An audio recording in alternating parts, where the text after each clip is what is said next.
Good evening, Sim World. Welcome to Hell's Kitchen in New York City. First time ever SimWorld TV covering Gotham 5 at home. Tonight they are hosting the Heartland Zombie Stars. G5, 6-2 on the year. Heartland, just 2-6. Keep on bringing in new pieces, looking to get the right combination for them. I am Ill-a-delphia, joined in the booth tonight by Siege. Siege, good to work a game with you this evening. Actually, we got 3 to do tonight. I can't wait, E. Here we go. Well, this is kind of a big one right here. I'm excited anyway. Oh, and there you can see the subway going by. Very New York atmosphere in here. Here we go. And a pretty lively crowd excited to get things underway. Lovejoy controls the tip.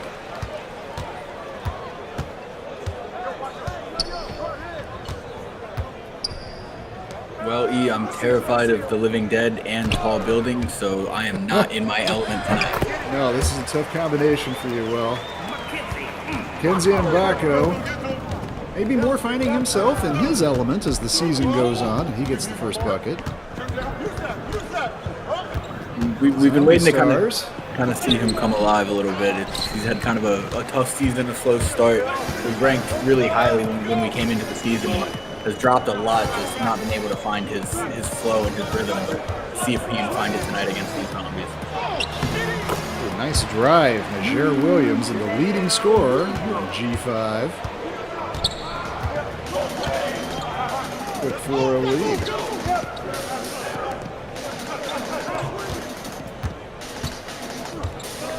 Well, Siege mentioned these are 2-6, the Zombie Stars, and they're still not things to fall here so far. A lot of new players on this team, and oh, nice defensive block there. Ren Losey got that one. Herbie Ordway, new to this team. H. Young, we're going to see him later. This is his first time appearing in the Zombie Stars uniform. Carter Fields, new to the squad too. Brian Webb takes a long jumper, and still no buckets for the Zombies, but I don't know, do you think they have a chance to get something going here? Maybe get these pieces to work together? I mean, you never want to say never, and the Zombies do have a couple pieces that could be some players. Renzo Bryant, a great team captain, very outspoken, great leader. Brian Webb, very talented player. I think really what it's going to come down to is, can they play hard? Can they kind of throw Gotham off their feet, kind of make them uncomfortable? And I think that's going to be their best shot at winning. And that being said, they've also got those new players, like we mentioned, Clayton Young, Carter Fields. Can they come in and kind of be a factor for them, maybe change the trajectory of their season here? And it'll be exciting to see how they input them. Wow. Mackenzie Mbako has come out and started this game strong, as has Gotham 5. Heartland on the board. Ryan Webb getting them their first 2 points, and there are 2 more. Nice connection. There he is, the new guy, Carter Fields. Yeah. Fields has been a good addition. He's averaging 13.5 a game in limited action, or a limited number of games, I should say. And Jair goes to work, but he can't get the shot to go. Rebound. Off to Heartland.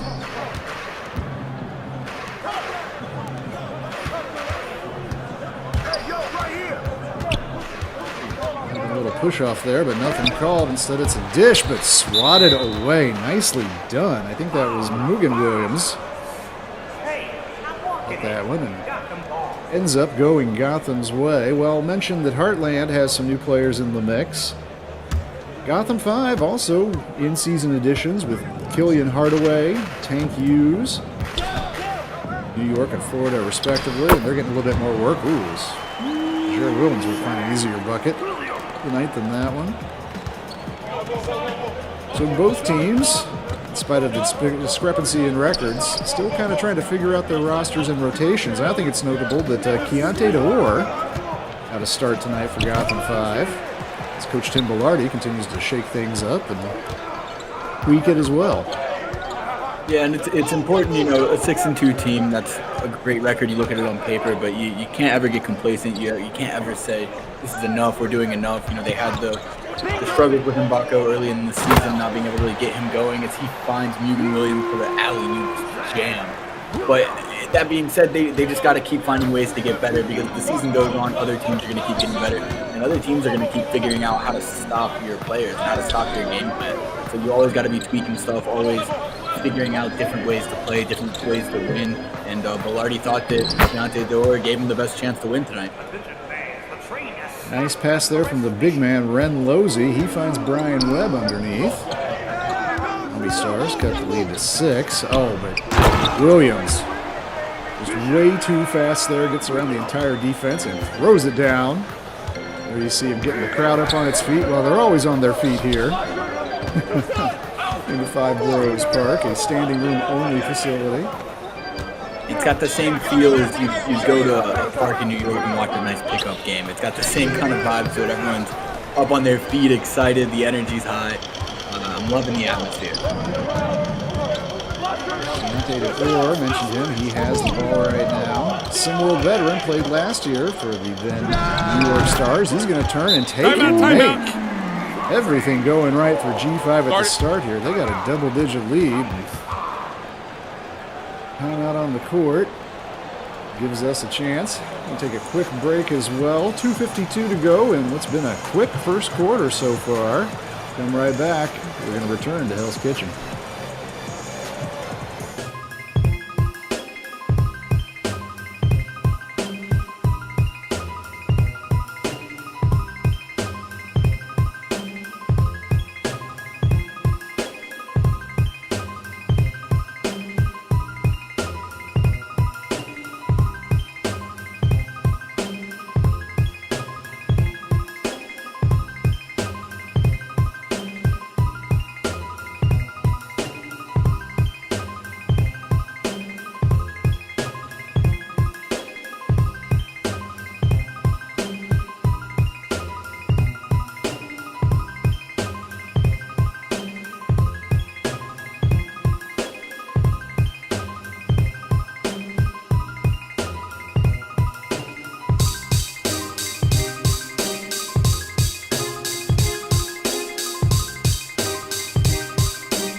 Nice start here for New York here on their home turf, Five Boroughs Park. 6-2, sitting top of the Legacy Conference right now, and Gotham 5 widely fancied to be one of the teams. Still going to be alive late in the Race to One national tournament coming up at the end of this year. Siege, you have any particular favorites? You know, Big Bob and I talked about this on a recent episode of Around the Table, got into who our favorite 4 were. Maybe a title. Do you have anybody, maybe 1 or 2 teams that you think are your early front runners for Race to One champion this year? I'm a big Lonestar basketball fan. Hard not Hey, I love it. Me too. Yay! They just play a really great brand of basketball. They play a team game. They play discipline. I love them. I'm a big Rocky Mountain guy. I think they've got the tools to go wherever they want to go. Ireland Early is arguably the best shooter in the league, and they've got all the pieces to make a deep run. I like Gotham 5 in that I think they have the pieces, and we know that they've got a phenomenal head coach. I'm a little bit worried about if they'll stay consistent enough towards the end of the season to make a deep run, so to say. That worries me a little, but I do like Gotham 5. I like the pieces they have. I like the coach they have. I like the home atmosphere they've got. I think they've got a chance. And my fourth, if I've got to round it out with someone, I don't know if I'd put them in my top 4 best teams, but I love the Indy Stripes. I love watching Noah Jovic play. He's one of my favorite players. We're gonna get to see them next, coming up next year on SimWorld TV. Stoked on that one. I think Noah Jovic is just a joy to watch. He plays the game of basketball with such a pace and such an IQ. It just makes him a fun player to watch. The James Noah Jovic backcourt is a great one. Looking forward to that here. Gotham has started turning up the defense and turning it into offense. Iron Matthews with a steal and a score earlier, and Another takeaway turns into a bucket. Just a 2. Had a foot on the line. Gotham's lead extended out to 12 now.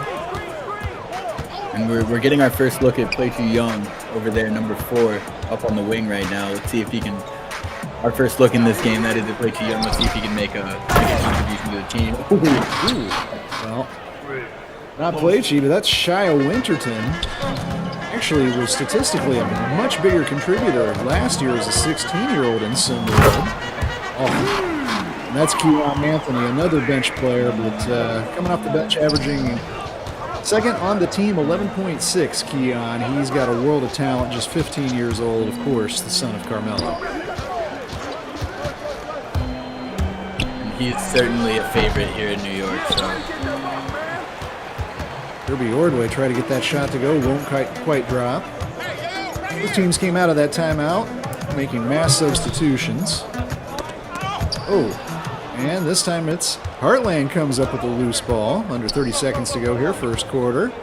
Chance to at least get the lead back down to 10 or less for Heartland. The second unit here has actually done pretty well for them, and I think that was the first bucket. Playtoo Young's career right there. Absolutely. Hopefully many more to come. And Playtoo Young. Oh, and there he plays some good defense, snags a rebound, and that will end the quarter. Not going to get a shot off here at the buzzer, but tiny bit of momentum for Heartland, who struggled out of the gate here. Gotham 5, looking good at home in New York. Right now they're up 10. Come right back. Second quarter action when we return.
Well, G5 shot a sizzling 73% over the opening 8 minutes, and that's why they have this 10-point lead here.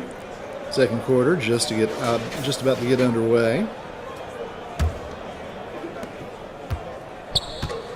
It's Indy ball, bringing it up here, and Playtoo Young, one of these new pieces that Heartland, Coach Skinny Washington, trying to put together to find a winning combination. Yeah, when you're 2-6, you're gonna try as many new things as you can to try and get that team going. And a new player might be just what you need. We saw Playtoo make a nice drive to the rim and finish. Let's see if he can. Looks like they're running the offense through him a little bit up top on that possession. So let's see if that continues. See if he can find any success there. He's certainly found some success guarding Anthony here. He's stopped him a few times going to the rim. Yeah, that was a rare empty possession for G5 in spite of 2 shots. Couldn't get either to fall. Oh, nice pass from Young. Who's watching here? Couldn't do anything with it, though, and Shia Winterton ends up with it. He's trying to go to work down there on the post. Oh, Big Shy has it taken away. Ends up in La Liberté's hands, though, and he scores 9.1 points per game this year so far for Liberté out of Uniontown, Pennsylvania. Oh, nice move, Keon.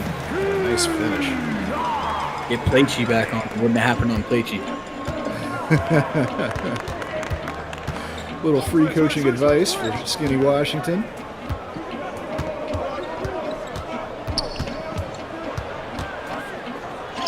Kirby Ordway drives in, can't get it to go. It's been a pretty tough night for him, and he's missed a few in a row now for Heartland. Ordway from Terre Haute, Indiana. He is also new additions. Came in just around the same time Carter Fields joined the squad.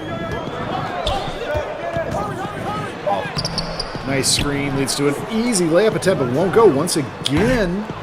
E5 comes up with a rebound, but Keon can't put that one in from deep. And we're seeing Heartland find a little bit more success getting stops on the defensive end after an astounding 73% shooting from Gotham 5 in the first quarter. Now they just got to convert that into points on the other end, which we saw one there. Let's see if they can keep that going. Nice aggressive attack there from Kirby Ordway. 6'3", 190-pounder. He's averaging 9.9 points a game. He's leading this team, which doesn't take a lot of three-pointers, Heartland. Leading them with 8 three-pointers made. Looking at Oregon. Oregon looking closely at him, considered the leader in his recruitment right now. Not a bad place to go. A lot of shoe options. Founder of Nike went to Oregon. I'm sure he did a lot of gear, and that's you gotta look at those things when you're choosing a place to play. Well, definitely a pretty part of the world in the Pacific Northwest as well. Bunch of subs coming in both teams. Keon Anthony, only one staying out there for G5. Oh. Once again, Mbako just goes right back to work. Keon gets the assist on that, but Mackenzie Mbako, it's not all been positive, the reviews on him this year, but looking really good, looking really aggressive, and playing really within himself tonight, I'd say. Absolutely. You know what? Maybe this is a hot take. As Plachi hits another one, we're looking at Plachi coming out and maybe becoming a bigger part of this team. He's really kind of coming out tonight. But I was gonna say, he's just 16 years old out of Chicago, world of potential. Absolutely. And he's been a revelation for this team tonight, and Zombies can cut it to 6 here with the score. If there's any team that there's room to carve out a role in right now, it's with the Zombies. Oh. Well, there's Renzo Bryant. Haven't talked much about the captain tonight out of Indianapolis, 6'3" riser. And Heartland has clawed their way back into this game. And I want to backtrack for a second. We talked about Mbako, and a lot of the reviews have been a little bit negative this year. Plachi with the cookie again. He's all over the place. He doesn't want me to talk about Mbako. He said talking about me. He said talking about me. But I still think bury the three. Denied Plachi an assist, but still nice sequence for him, and a nice few minutes spell here for the Zombies, who suddenly feel very much in this game. Keon Anthony can't get that to go. I'm finally going to backtrack to our guy Mbako here. I still think he has the tools to be a top 10 player in the league. I still think he's one of the top 10 most talented players in the league. I think he's just having a slump. Again, might be a hot take, but the kid's immensely talented. Once he finds his rhythm, finds his fit in the offense, finds everything, he's still a top 10 talent in this league, and that's not something I'm concerned about. Certainly many college recruiters think so. A lot of interest in his services coming back open, and once again, drives inside, gets it done. 6'9", 210-pounder, but has some guard-like skills and really projects, at the college and at the pro level, be an elite player. And maybe Plachi Young too. Can't get that one to go. Oh, DJ George. Quite get that bucket to go down. Ripped off the rim by Big Aaron Lovejoy. Nice pass ahead from Lovejoy, who's noted for his offensive creation ability. Keon going to take the jumper. He's short. Maybe getting a little bit tired. He's been out on the court there for a little while. He's just 15. Oh. Leverte had a seam for a second, but it closed down quickly thanks to some quick hands from Keon.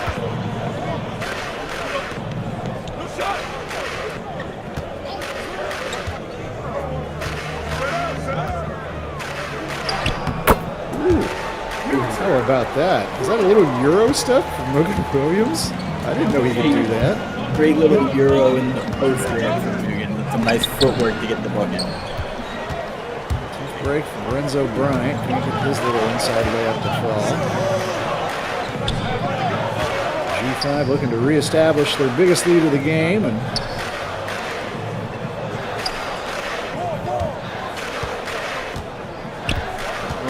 start to feel comfortable about this thing towards halftime, maybe. There's one that Mbako can't get to drop.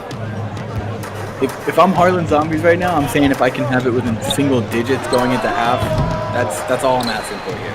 That's all I want to ask for. If I'm Skinny Washington, let's get it within single digits into the half, switch up our game plan a little, come back out, and we've got a chance. Mbako there with Bryant trying to cover him, and just 6 foot difference between those. 6 inch difference, but it felt like 6 foot maybe. There on that one. G5 up by a dozen, 32-20, and we got 96 seconds left to go here in this first half.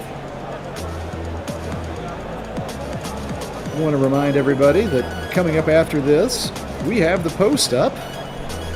Maestro and Rick Blaze. That is entertaining. If you've ever heard it before, you know why you want to tune in. If you haven't tuned in before, well, you probably should. That'll be coming just directly after this game, and after the post-up, you're going to be back with my own good self and Siege.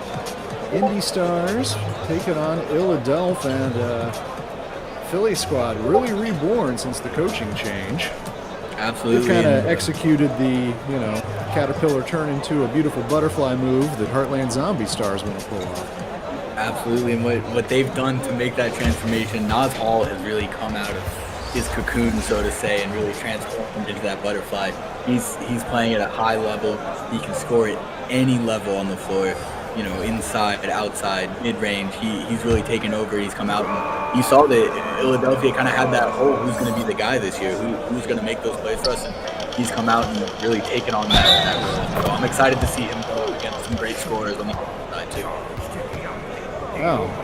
Aiden Randolph enters the game and immediately attacks the bucket, gets fouled. He's going to get a chance for the old-fashioned three-point play. Caden Randolph is another one of the Sim World veterans who was a contributor last year than he's been so far, only averaging 4.9 points, but loads of talent. A lot of Big Ten schools in on him, Michigan State and Indiana among them. Randolph gets the 3 to go. That was Keontae Dorr that picked up his first foul.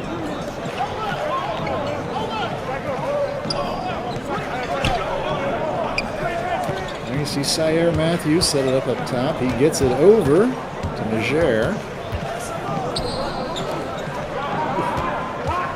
Almost skied that pass too high for Syer, but comes down with it. He's just going to be forced to take a jumper. Good defense that sequence from Heartland. And they do have a chance to maybe solidify, cutting this thing a little bit closer by halftime, Siege. And that's all you can ask. Keep it close. If you can get to the fourth quarter, you're within 6-ish points, you've got a chance. And I think right now all they can do is keep it close, keep it tight, and when they get those chances to go on those runs, they got to take it and they got to score. They got to get stops. But right now, just stay in the game. Just stay in the game. It's early. They got 2 bites at the apple that possession, but couldn't get either one to go. But come up with quick hands again for the turnover. Renzo Bryant ends up with it. He's going to. Oh, fantastic! Beautifully done. Carter Fields contributing. And the new guys for Heartland are playing a big role tonight, and it's also bringing out the best in some of these other guys for Heartland. Renzo Bryant with the nice alley-oop lob, and that's Carter's second alley-oop finish. Nice pass there from Logan Williams. He got Syer Matthews in the corner, passed out of a double team. It's the lead back up to 5. Ooh, high off the glass, that one go. Final seconds, gonna get a heave. Way short, but G5 will take that score. 10-point advantage for them as we go to halftime. Big first half from Mackenzie Mbako. Maybe the best 16 minutes of SimWorld Hoops basketball he's put together so far. For the Zombie Stars, flashed some nice moments from Carter Fields, Renzo Bryant, Herbie Ordway, but all in all, definitely have a hole to try to dig out of. Second half, and there you see Mbako going to work, finishing with the dunk, as well as the driving layup. A lot of Mbako highlights, and of course, Bajer Williams, leading scorer on this team, coming in. Deion Anthony with some contributions as well. B5 looking to improve to 7-2 on the year. And you can see their hot shooting cooled off for sure in the second quarter, but still a big advantage for them, and a 10-point lead when we return, bringing you the final 16 minutes from Hell's Kitchen.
All right, we're about to start the second half here in New York City, and New York City's basketball finest, Gotham 5, 10-point lead so far, but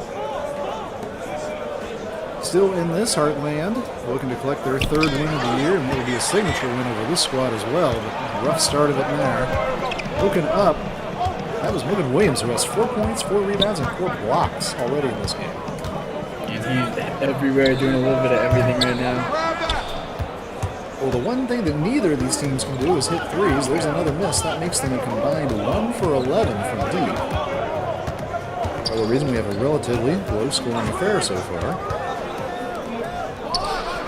All right, Webb going to try his luck from there. He can't get it to go either. Nice rebound and put back from Ren Losey, 7-footer out of Nebraska.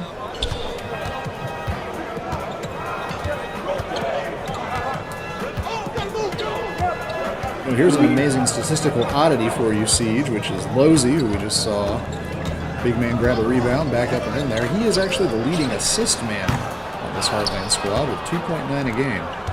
Ooh, we got a little Demontis Sabonis action. We do.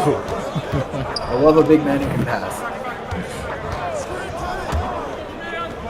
And that's something that if you're Heartland, you may want to, use a little more. Maybe run the offense. Utilize. Yep, that's right. At this point, you're willing to try anything.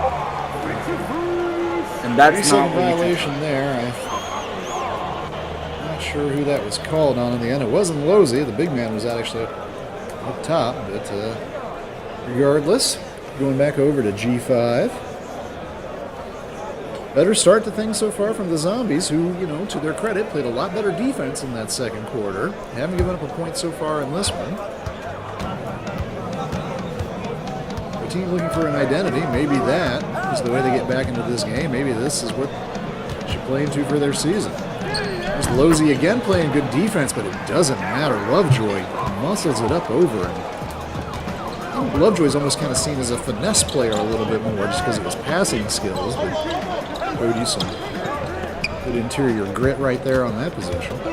Yeah, I mean, even if you're a finesse player, when you're 6'11", almost 7 foot, you got to have some of that size in you. You got to have some of that grit. Use that size advantage. Not a lot of guys at this level have that. So, well, ruled that was last touch by Heartland, so it's gone over to Gotham. Morgan Williams, I don't know exactly if or where that'll go into the stats book, but he deflected that pass, created that turnover. He's really having a nice game out here.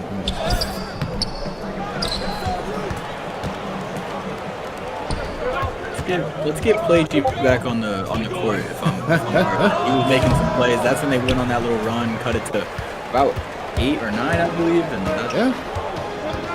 Well, Play-G Williams definitely made an impact that first half.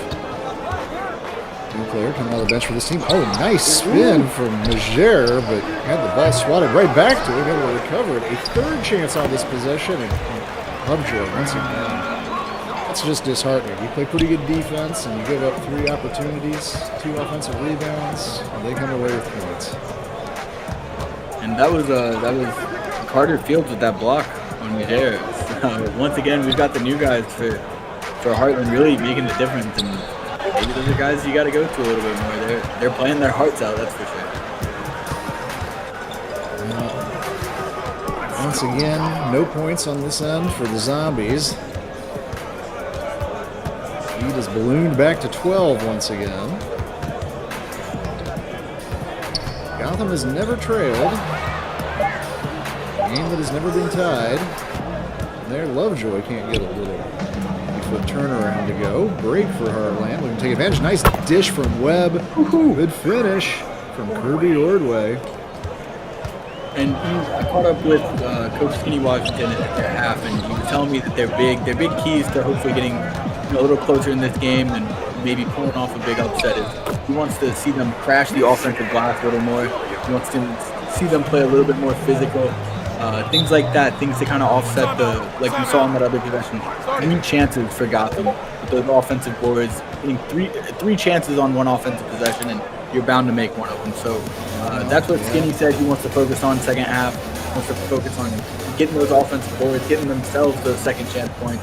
He wants to focus on playing a little physical, maybe throwing Gotham off that rhythm, throwing them off their game. I feel like in moments I've seen it. I feel like in spurts they've had it. This lead has been down to 6. It's been down to 7.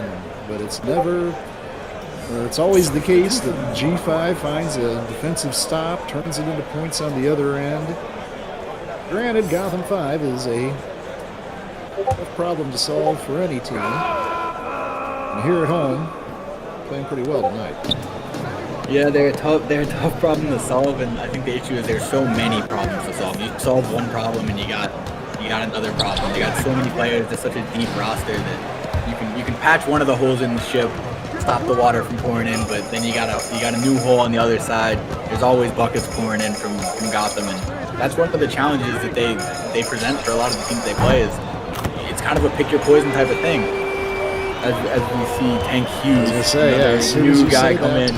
And then, on that note, they're bringing in new guys who are making plays for them and things. And if they can really get their rhythm going and find an identity here in Gotham, it's going to be a really tough team to beat late down the stretch. But so I think the Zombie Stars right now, they're trying to patch these holes. It looks like it's coming in a little too much for them. Hopefully we don't see the boat sink a little too early here. 15-point lead is the biggest of the game. Zaire gets a screen and gets a bucket. Tough shot from Zaire Matthews. Ian. Little Hakeem at 6'8", 16. Here's a Zaire 17. Both on the squad, both out of the Bronx. Oh, well, there's a sloppy pass from Lovejoy. Carter Fields with the cookies. Right into the hands of Carter Fields, yeah. That was Carter got the steal, passed it off to Plaichy. Just two new guys really playing well together. And speaking of, we've got another new guy to the Heartland Zombie Stars, Kirby Ordway, making a play on the other end. These three guys, these new guys, maybe it's a whole new team for the Zombies. You got it's like you got the new trio out there. They look pretty good, at least in that sequence.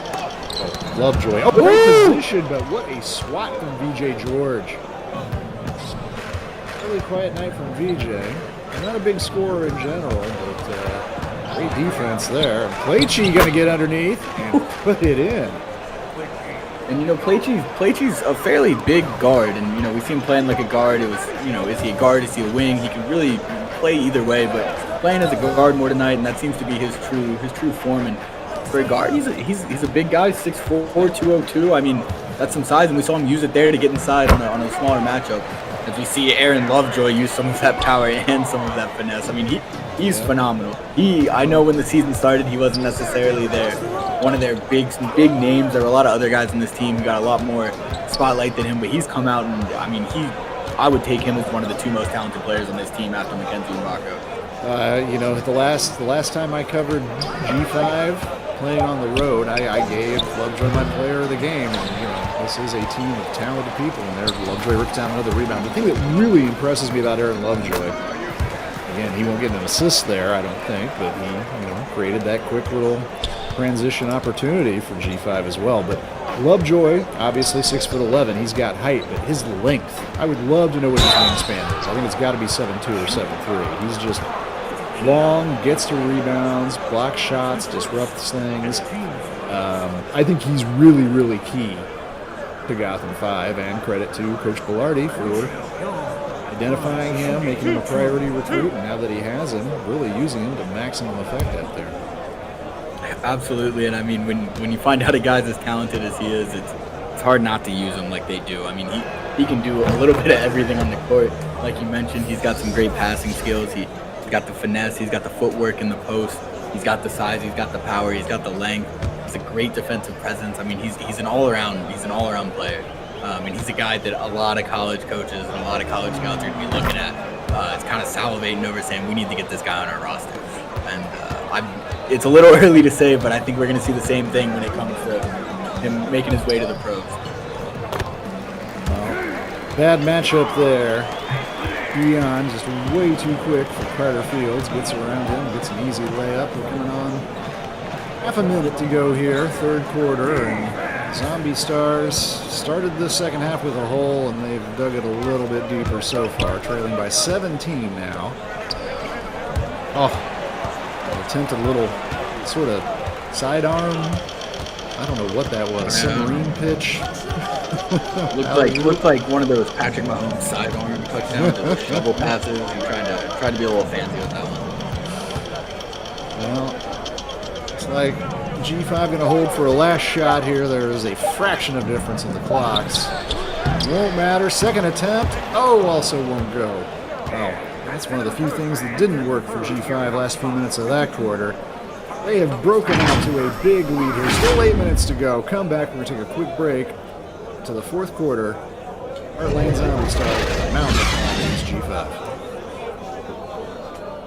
Pop it like a ghetto can of soda, pop it like, pop it like a can of soda. We been whipping, topping pitches, pop it like a can of soda. Pop the pitches, 7 digits, gotta count the quota. Ever tripping, ain't no tripping, only stop with dollars rolling. Can you dig it? I'ma get it, popping like a can of soda, pop it like, whoop. Pop it like a can of soda, pop it like a what? Pop it like a can of soda, can you tell her? Pop it like a can of soda, pop it like, pop it like a can of soda,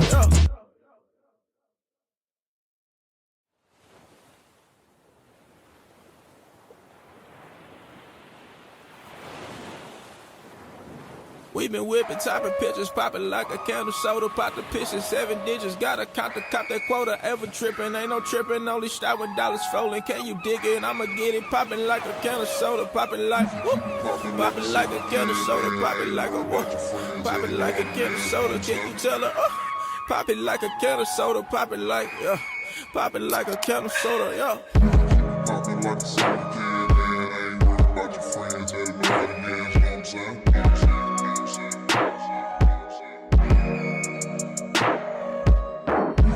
Popping like a soda can, man. I ain't worried about your friends, had another man, you know what I'm saying?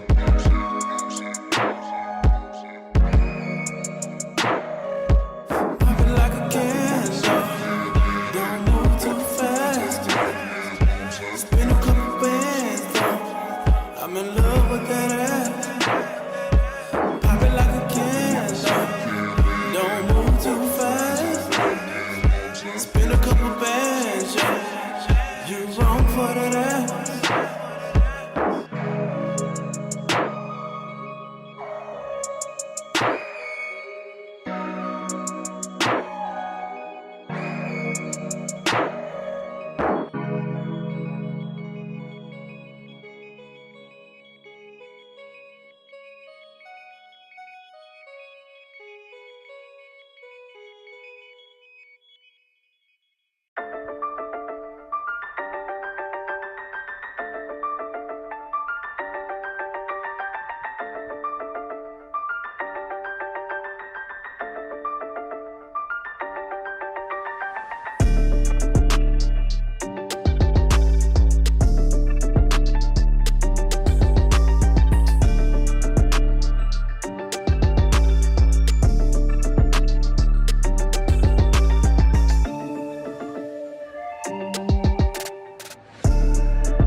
All right, 8 minutes left in this one, Siege.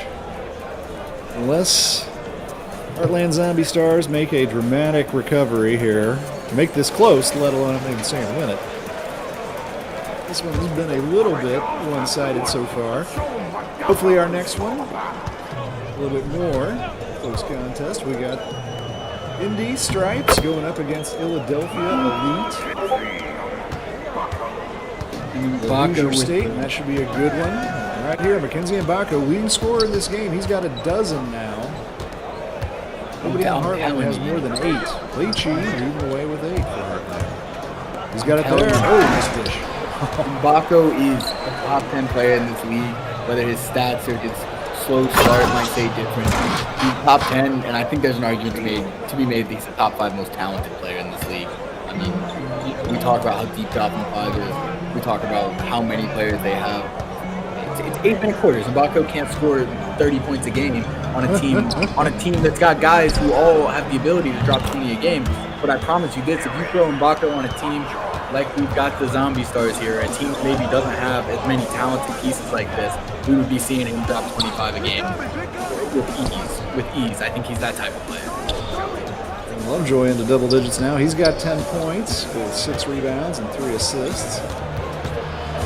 Over there, out on the defense on Webb, who's trying to find some daylight underneath. Can't get anything. Desperation shot won't go. 19-point advantage now for Gotham 5. Keon Anthony going to work.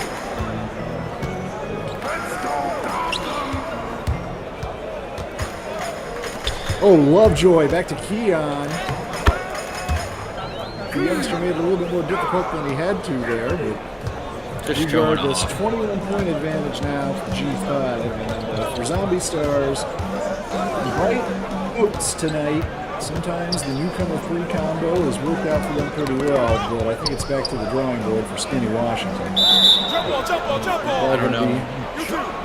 I don't know if he ever left the drawing board there, but he certainly will stay at the drawing board. But he's definitely had some new pieces and some interesting info to add to it, and maybe get a different formula out here and do a little better going forward. But this one is all but over. It would be a dramatic comeback if we saw Heartland pull anything off here. A relatively quiet night from Keon Anthony, but adding his stats here a little bit, gets another bucket to go.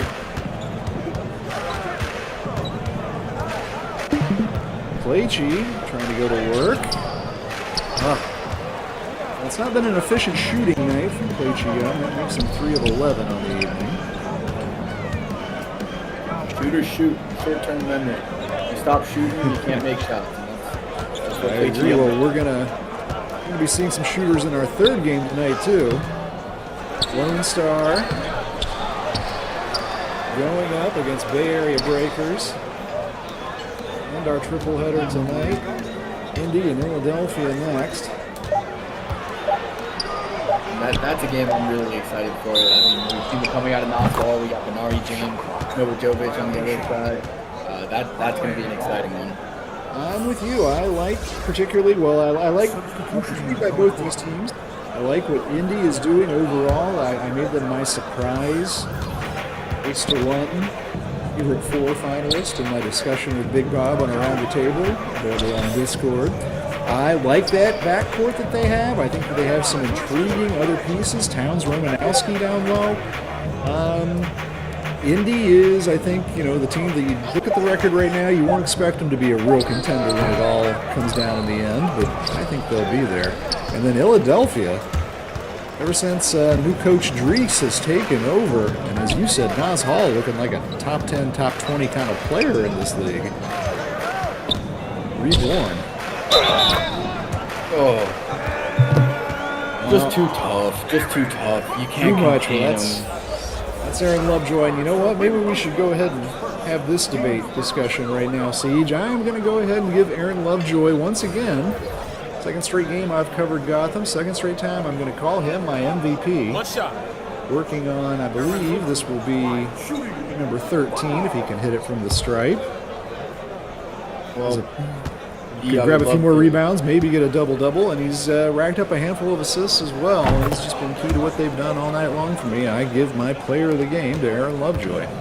Well, I would love to disagree with you and maybe have a little open debate here, but there's nobody else I'm giving the player of the game. Oh, I thought you might go Mbako there. I thought, you know. Look, Mbako's been unbelievable. I still think he's a top 10, top 5 player in this league, but this game tonight, Mbako has turned it on a little bit with the scoring. Lovejoy has turned it on with the scoring as well, and he's done a few other things. Now, if I'm choosing to start a team, it's a conversation, but I'm going to take Mbako. But for tonight's game, give me Lovejoy. Well, Lovejoy has it. Passes out of a triple team there. Step back from Majere, and he nails it. Let's unite. Get your stats up a little bit, why not? Majere the Hare, New Brunswick. Getting it done. Oh, Brian Webb. Look, that is, you know, that's just put that in a bottle. That's classic Brian Webb right there. That's what he can do at his best and brings you, is this uncanny ability to somehow score from odd angles and positions down near the bucket you really wouldn't expect somebody 6'3" to be doing. Oh, nice steal. Webb grabs it. Far too little, far too late, but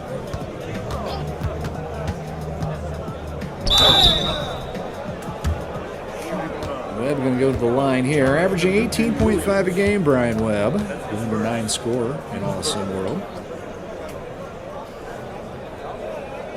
Brian Webb at the line, shooting 2. And at this point, it's all for the stats. But, you know, stats still look nice. I mean, if you're zombies, you know, you're not going to win tonight. But you might as well make your stats look a little better. Can't fault them there. Bryant gets the first to go. You know, speaking of stats, there are definitely some statistical oddities about this Zombie Stars team. I told you earlier that their leading assist man was 7-footer Ren Losey coming into this game. Well, number 2 is 6'9" VJ George, coming in at 2.8 assists per during this one. Their point guard, Renzo Bryant, is playing point tonight to start this game, averaging just 1.4, 7 points a game. And Renzo struggled tonight, had one dramatic dunk. Outside of that, he's missed shots and more forgettable moments than not for talented 16-year-old out of Indy. And there's another bucket for G5, pouring it on here, 25-point advantage now.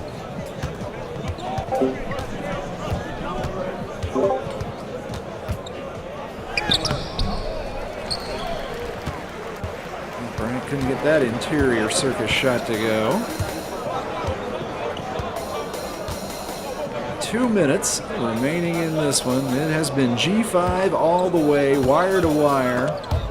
They are going to improve to 7-2 on the season. Webb does come up with the steal there. DJ George on the attack and score. I believe with that bucket, that will ensure that the Zombie Stars do not set or tie the record for least points in a SimWorld game so far this season. I believe the low is 43. Well, you can hang that in the gym. Put the banner up, not the lowest scoring team. You got to take the wins where you can get them when you're Heartland right now. So. Yeah, anything but a win tonight. Well, they didn't score the least amount of points in a game. No, so they didn't. That's a moral victory, and not a lot of teams love moral victories. But you know, when you're 2-6, about to be 2-7, you take whatever kind of victory you can get. Yeah. About to be 2-7 indeed, which plants them firmly at the foot of the Frontier Division, Heartland. Throws out of the double team. Under a minute to go now. And shot clock violation, but I don't think Coach Bellardi's going to be too unhappy about that. Coach Bellardi's going to pick up his 29th win in his second season of SimWorld tonight. Congrats to Coach Bellardi, the winningest coach in SimWorld Hoops history so far. Not too shabby. Not too shabby indeed. Not too bad. Well, once more, I want to remind you all that when the clock hits zeros here in a few seconds, we're going to get it right over to the post-up where you're going to have the always entertaining Rick Blaze. Creator of some of the music you may have been enjoying tonight, by the way. There's a little fact I don't know if you were aware of. Joined, as is usually the case, or as is often the case, in my mind it is the classic post-up combo, Rick Blaze and Maestro. It is certainly one of the most entertaining pairings, so please stick around for that. Don't go anywhere, and then when those two are done, Siege and I here are going to be right back to getting you out. The game that the Heartland Zombie Stars lost to a game in the Heartland, Indy Stripes, hosting Ill-a-delphia. Here, big win for G5. 70-45. Aaron Lovejoy is our player of the game, folks. Thanks for sticking with us. Remember to stick around, and we will see you again very, very shortly. Game 2 coming up on this triple header. Our next home game.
And welcome to the Post Up Special Edition. This is Maestro, joined by the ghost of Blaze. He's coming in with us, so you're going to get a chance to hear my man's voice here soon. And we're going to talk about not only SimWorld hoops, but a couple other things that's getting a little crazy in this part of the season. So let's just hop right on to it. So, what about that game we just saw between Heartland and the G5? This is the Gotham 5 that everybody has been waiting to see. This is a game that everyone thought that they had in them, a little bit more consistent throughout. I blame them?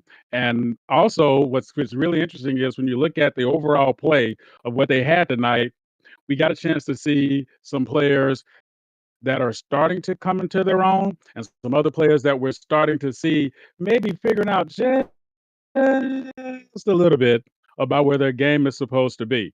So as we see that moving through the rest of this season, what does it say about Gotham Five and their overall positioning in the standings? Maybe they're going to end up being a stronger team than we thought about. Maybe they're going to end up being in a position to make a bigger difference than we thought about. Maybe they're going to be that team that we're going to say, hey, you know, we thought this of them, and we saw this of them, and then now we got that of them, and then maybe that part of them is what we're gonna say, that's the team that we needed to see all the time, and that's the team that we need to see make it happen for us. I got you. So here we got a special voice coming in tonight. My favorite, my fun size boo. Here we go. We gotta have Big Bob. How you doing tonight, big fella? I'm doing good. How are you? Outstanding, outstanding. Thank you for popping in on us here for us. Here, joining us and needing your voice on the post up, my brother. So Absolutely. we just saw G5, a decisive, a very clear win over the Heartland Zombie Biters. So is this what you thought G5 was going to be all along, or was this kind of a surprise after what we've seen over the last few weeks? This is what you expect from G5 and Coach Bellardi when you look at the talent on both teams. Right. There just is a clear talent difference between them. And I mean, it's nothing against Heartland Zombie Stars, but when you have one of the best players in the entire country, well, right now he's not playing like it, but Mackenzie Mbako, when you have him, when you have Keon Anthony, when you have Majer Williams, Zaire Matthews, all those guys, Muggan Williams, there's just a clear difference. And this is the expectation tonight should have been that Gotham 5 was going to blow out the Heartland Zombie Stars. And that's what we got. I'd be more concerned if they only won by 10. Interesting, interesting, and I tell you something, I'm telling you why I say interesting, that I didn't really see that in them. It was good to see it happen tonight because that's what I've been hearing. That's what I've been hearing this whole time. You know, all the times I've caught them tonight, not quite together, but it's good to see that the team is finally coming together. And speaking of coming together, um, let's just take a look forward with what's happening around the league tonight. You know, when it started, right? So some people divide up the seasons into thirds. Some people just divide up the season into quarters. Whatever you want to say, right? You know, Mm-hmm. some people truly take it game by game. So let's talk about this early season while it's still early, but it's getting late really fast, right? Mm-hmm. What when at what moment so far this season do you think we're gonna look back? Oh, let's say, let's just skip ahead here. Where do you see your life in June? And where the standings might end up being. When what games do you think we can look back and say that's when that started? Whether it was a team on the rise, a team on the decline, um, anything in the middle. What games have stood out to you so far as being those moments that have turned the season around? I would say I'll pick obviously one of the top teams in the league, uh, Bay Area Breakers. I Mhm. think them getting that early loss to Showtime Basketball, I think that really set the tone for the rest of their season. Hmm. We expected Bay Area to go in there, and at least I expected Bay Area to go in there and smack Showtime in the mouth, and it didn't necessarily happen. And I think that is going to be one of the very few losses that we're going to see from this Bay Area Breakers team. And Interesting. obviously, the teams have gone in complete different directions at this point. Showtime has fallen apart. Lost Coach Chad Smith's last game and then lost 2 more in a row. So they lost 3 in a row total, I think, at least 3 in a row. And I just Right. think that particular game just it went complete. It set both teams off into different trajectories, and it wasn't the one that we expected after Showtime won, because at that point we're like, okay, Showtime, they're real. They're the real deal. They're going to really take off and probably be the top team in the country. That didn't happen, and I that game is the one that sticks out for me the most. What about you? I'm gonna say this. I'm gonna say it was Cascadia. I'm gonna say the first wins we saw happen from Oceana, and then to take it one step further, my other favorite, kind of seeing, kind of just kind of looking at where Cascadia is coming from now. Something about not just that they got those wins, but how they got those wins, and now Oceana's put two back to back Mm-hmm. really, really solid games. It was really cool getting a chance to call a game, you know, with you before last night, and really getting a chance to see them up close and personal.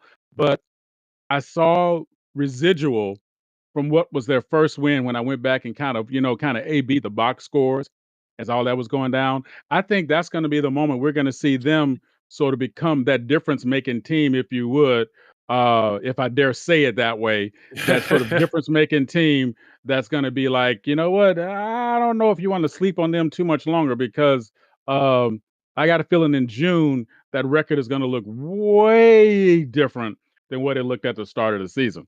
Yeah, So, and th yes. I just wanted to add on to your take there. Obviously, I know they are just sitting at 2-7, but as long as they get, I think we've seen a star in the making last night with Kadarius Sylvia. So I think 100%. yeah, as long as they start getting him the ball a little bit more, I think we're going to see a turnaround. I think Cool Webb and Kadarius Sylvia could be a scary backcourt. And it's funny because that's something I mentioned in my, very late to post Tuesday's talk. I'm not even gonna talk about the, cyber issues. The only thing I was working on my computer today actually my Netscape dial-up and, my MySpace app. Everything else just not happening today. But, the reality of it was, that was one of the things I had to talk about, getting a chance to see them, getting a chance to see them do what they do, and imagining what that duo can do if they can be placed in the right position. I'm just going to say this also to add on to that, with like being able to see Weasel, right? Being able to see Weasel, being Hmm. able to have with his size and his flexibility and his, quite frankly, just being very nubile in how he moved. Watch what you said there. Yep. Um, Him being able to become more of a slasher is going to make a difference. So I'm going to ask you a question, All right. and so you got to take this question very seriously. I didn't do And it. if you don't take it seriously, if you don't take it seriously, beatings will continue until morale improves. All right. So, what was your go-to snack on game day? What was the snack you had to have on game day, especially when you had to be right? Probably a Stromboli. I know you said Wow. a snack. I was game day for Well, me. that's I it. mean, I was 320-pound defensive tackle, so Oh, well, yeah. my snack might be a 4-course meal for you. Well, you know what's funny?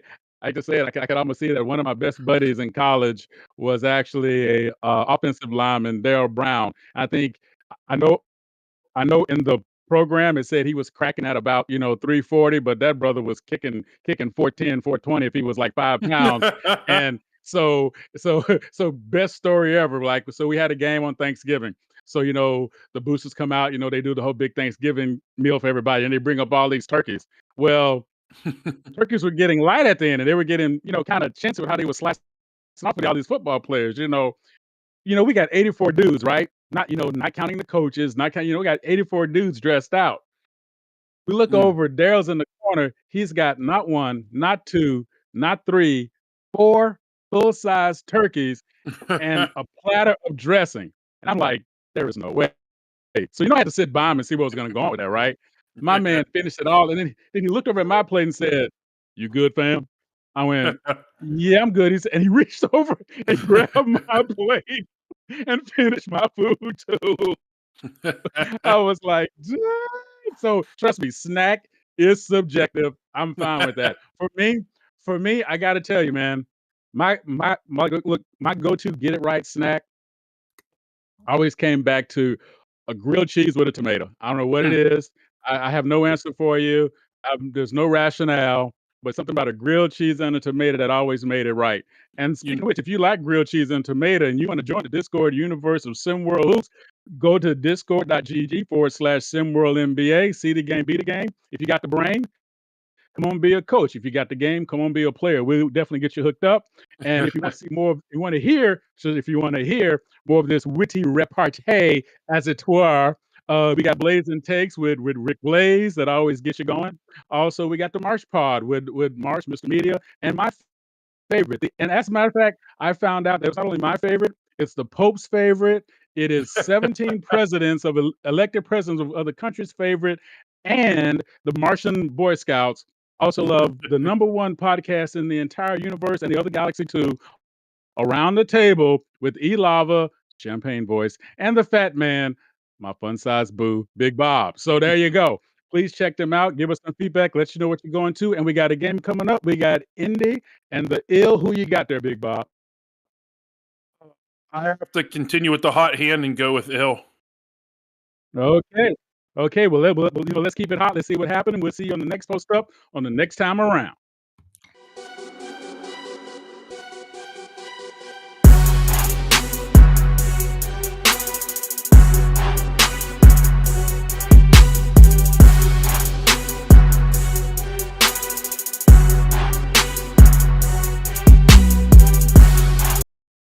It's off the heat, not up on Twinkies, but on Twinkie-2s in the 745 BMW 2002. Who knew that this was a hit? Had to remix it. Man, this track is sick. When I step up in the club with my clique, we thick. Hit the bar and pop Chris Cartier on my wrist. You ask me, how many dimes? Well, I say about 6. We got some niggas pissed off cause they didn't see this. Jump from the damn bottom to the top of the list. Now it's 3-story homes, yachts, and taking trips in my private plane. Paris or Spain, no matter how much dough I make, I ain't gon' change. Riding sideways, candy dripping wet, remixed it. Now we in our private jet with the candy wet, and we gon' sit it sideways. Third coast, baby, we was born to parlay. Riding sideways, candy dripping wet, remixed it. Now we in our private jet with the candy wet, and we gon' sit it sideways. Third coast, baby, we was born to parlay. You wanna ride? When nigga jump inside, I'ma show you how we do it on the southeast side. Nigga, the ride sideways, cheapin' all day. Fall up in the spot, throw back with new J's. All on the highway, me and my boys be sippin' on that Parmesan or even Velvet. Don't got to tell me when the bottle's empty. Time to re-up, put the cooler in the Chevy. Shit, we roll heavy. I'm 6 cars deep. 1 car for homeboy, 3 cars of freaks. 1 car for those that like to blow sweets. The other damn cars, the one. Hey, welcome back, SimWorld. Hope you enjoyed the post-up, and sorry for misleading you. We had Big Bob fill in there for Rick, but entertaining. Hopefully you tuned into that. You hear Maestro's possibly questionable use of the word nubile, I believe, and also a description of Big Bob as a fun-sized pal. Were my 2 favorite takeaways, but also should have a good game coming up here in the second matchup. Indy Stripes at home, and they control the tip. The backcourt of Benari James and Johan Novajovic set to go to work, and the backcourt duo here in the booth, myself, E-Lava, joined by Siege. I'll take that backcourt in the booth over any backcourt in the league. Opening shot won't go, and here comes Philly. Philly revitalized. That's been the big story about them this year. New coach, Dries Williams, took over, and he's 4-2 personally. They're still under 500 on the season, but Dries has a winning record. I think the big story here is you got the emergence of Nance Hall. You've got him kind of coming out and being one of the better scorers in our league under the new coach, Dries Williams, and on the other side, you know, as we talk about that backcourt of Benari James and Johan Novajovic, who's been coming off the bench, but still an absolute bucket. And it's really just going to be a case of can Ill-a-delphia kind of keep going with their resurgence behind Nas Hall. Oh, once again, Barkley James. Well, it's Benari's little brother, Barkley. Indy off to a hot start here, and Barkley certainly had some games and moments where he's shown as well. Oh, nice drive. Nas Hall. Yep, gets on the board for Philly. But interesting to see who's starting tonight for the Indy Stripes. Robert McGee, only averaging 1.4 points and 2.7 rebounds, getting a start. And there you see Jay Luce. Oh, he knew that was good from the moment he took it. Splashed that. He and Benari James are out there, but Novajovic turning back to the bench. I think we're seeing Robert McGee get that start because like you said, he doesn't do a lot on the stat sheet, but he's got some size to him, 6'9". When you look at Ill-a-delphia's roster, I mean their center's a 6'9" guy, and you got their power forward Darian Kingy-Cross is 6'6". I think maybe that was a play to kind of utilize the size advantage they could have. Well, McGee tried to use his size down there, but rejected with authority. Under 5 seconds now, shot clock. Oh, A.J. Frost going to reach in on Benari James. We're going to take a quick break as well. Indy Stripes up early here. It's sitting so heavy, dog, I need a hand. Call me the lumber man like Paul Bunyan. Cause I get all my steaks and my Funyuns in 2x4s. Mansion doors, pull up on big screen. Sitting in the hot tub, I'm looking so clean. Bling, bling. Yes, sir, ballin' became a habit. I'm blowing up on this cabbage, I'm blind across sea. Got 03s with the sprees. Man, I got the beat knocking. Bob's watching cause it's hit for hit. Featuring Red, AJ, and CT up on the remix. For the fly ladies and Louis Vuitton teams. Independent women out making they fucking cream. Get your ready, baby, cause it's oh so lovely. We sipping bubbly in a day, and we riding sideways, candy dripping wet, remixed it. Now we in our private jet with the candy wet, and we gon' sit it sideways. Third coast, baby, it was born a parlay. Riding sideways, candy dripping wet, remixed it. Now we in our private jet with the candy wet, and we gon' sit it sideways. Third coast, baby, we was born to parlay.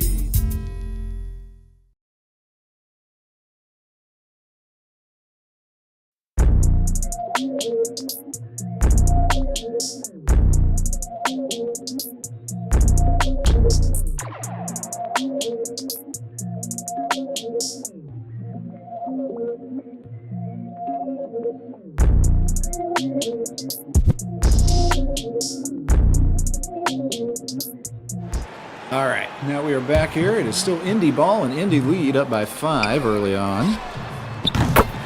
Oh, and there you, once again, Benari James. Benari and Jay Luce and Barkley James hitting from outside, all 12 Indy points. And then from beyond the arc to start this one. So far, Indy does not care about the so-called resurgence of Ill-a-delphia. They come out here undistracted by it. They're playing their game and they're hitting their shots, and they're a hard team to beat when everyone's hitting shots. Indy just 3-6 this year, but a team that I know both you and I think is better than that record, Siege. Both of us intrigued by the pieces on this Indy lineup. The Jameses, Jay Luce, Novajovic, Big Reza Red, who's in the starting lineup tonight, comes over to help here. Made the shot tough. Wasn't going to give Nas anything too easy there, but is going to send Nas Hall to the line. And, you know, on that note of, I know both of us think this team is way better than their record. I think one of the big things that has caused them to maybe have that 3-6 record as opposed to being a little bit better, like both of us know they can be, the ongoing kind of struggle paradox with Reza Red of, you know, he hasn't quite been the impact that we thought he was going to be this season. And you could attribute that on one hand, you could say, hey, you know, he's just doesn't have the mentality. He's not playing as hard. He's not using that size advantage down low, being aggressive. And on the other hand, you could say they're not really, I mean, they don't draw up plays for him. They're not kind of using him the way that you would use a 6'10", 235-pound guy in a high school basketball arena. You know, there's not a lot of guys with size even close to that. So I think it's tough to say because, you know, yes, they could draw up some plays for him, but also he gets those chances inside. Maybe takes a fadeaway when I'd like to see him put his shoulder down and go into someone. So the resurgence of Resurrect, if he could maybe make that happen, I think could turn this Indy team into the team that I know that both of us know that they can be. Just 15 years old, definitely a lot of room for growth. And Barkley James, I feel like there's a lot of room for his game to grow as well. This is the second time I've seen him in recent action where he has come out and really did a lot better than his season stats would indicate. He should. 3 threes for Barkley now. 9 points early on in this one. He's going to take another. And He wants it. Well, he's found a spot. He has found a spot, and he is cashing in from out there. Barkley James just averaging 4.8 points per game on the year. He's got 12 already in this one, all of them on threes. He came out and he says, I know my brother can score, but check this out. Look what I can do. Nice drive there from Orland Mock. Known more as a defensive pest and distributor. He actually currently leads Seminole Hoops in steals, more than 2 a game, and there's part of the reason why. Picks up one there. Try to finish it himself, but it rolls off the rim, won't go, and Benari James is there to rip it down, get it to his brother, who's going to take a jumper mid-range. He's on one. That is the first bucket for Indy inside the arc. And Barkley James is outscoring Ill-a-delphia on his own, almost doubling their score. I mean, yes, he's come out with no regard for human life. He is just on. 14 for Barkley. His brother hails from Greensboro, North Carolina. And E, who do you think wins those one-on-ones in the driveway between Benari and Barkley? Well, you'd think Benari, year older, about 20 pounds heavier, and he is leading scorer on this team. Benari James at 18.2, but tonight, little bro getting it done out there. Little bro coming up big tonight so far. Well, tough one-on-one take there from Nas Hall, trying to score over Jay Luce, couldn't do it. Another 3 on the way. Oh my God! Made by Barkley. He's going for the record. Dominating. He wants the scoring record. Well, he may well. He's on 17 now. I mean, he's almost on pace for 80 right now. I'll tell you what, he scores enough. He's trying to match his brother's point average for the season just with one game. Put up one of those Kobe totals. Well, timeout. Indy's going to call it. They are rolling right now. Rod Storm just to give his team a little breather. I don't know. If it was me, I don't know if I'd want anything to cool off or change the flow. Barkley James, 6'2", getting it done. 5 for 5 from 3. 6 of 6 overall from the field. 17 points. We're going to take a quick break here, too. Indy up by 11 under 2 minutes to go here in the first quarter.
1:54 to go, first quarter.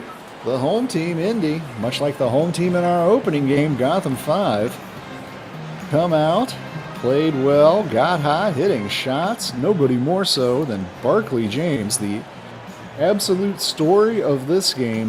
Little brother taking over the spotlight tonight. 6 of 6, 5 of 5 from 3. He is on fire. He's the whole show tonight. He was worth the price of admission. He might make Ill-a-delphia rethink this 3-2 zone they're running. He's hit 5 threes, if I'm not mistaken. I think every one from the corner. The weakness of the 3-2 zone. And credit to Indy for realizing what defense they're playing and finding the hole, and credit to Barkley for knocking down those shots. Hall gets a bucket there, but here's the problem for Philly. Barkley James is getting a breather. He's on the bench now, replaced by the man with the ball, and just gave it up right there to Benari. Johan Novajovic, who is already on the board as well, as Benari can't get that little jumper to go, but Novajovic averaged just under 15 points a game. Just entered. Barkley, that's a tough 1-2 punch to take. Yeah, it really is. Like I said, Noah Jovic, one of my favorite players in the league. I just love the pace he plays the game with. Pretty turnaround there for Quan Singleton, the team captain. Billy, known as a show-stopping dunker, Quan. Oh, that three rattles out. Benari tried to equal what Barkley had going. Just wouldn't quite go down. Nice defense there. This is Marcellus Brungo, 6'7", 16-year-old. What are they feeding these kids? The cornbread from the Midwest. Oh, there's Brungo. From defense to offense. Good kid indeed. 6'7", 220 from Nashville, Indiana. Restores the double-digit lead.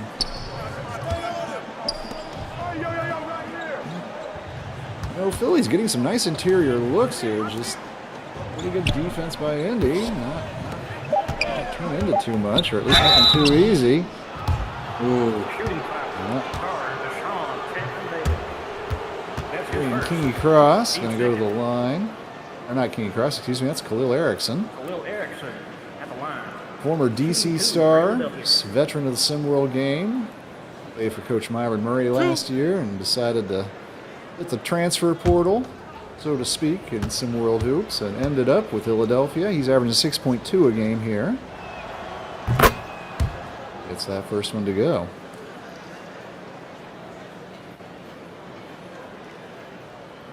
Foul was on Sean Chapman Daly. Indy's 6'3" guard out of French Lick, Indiana. French Lick, of course, most famous, is the home of Larry Bird. Oh, didn't know that. Quite up on. Oh yeah, SDD quite on that level, but actually had some nice moments and games for Indy as well. Again, another one of these intriguing pieces, much like Towns Romanowski, who's inbounding right now. Only averaging 4 points, 5 rebounds a game, but he's had some moments too. And Indy strung more than a few moments together tonight. They lead by 11. Another low-scoring one here. Doing the defense, the Stripes at Pit Row Fieldhouse. Second quarter action when we return.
All right, and now we are indeed back. Second quarter about to start.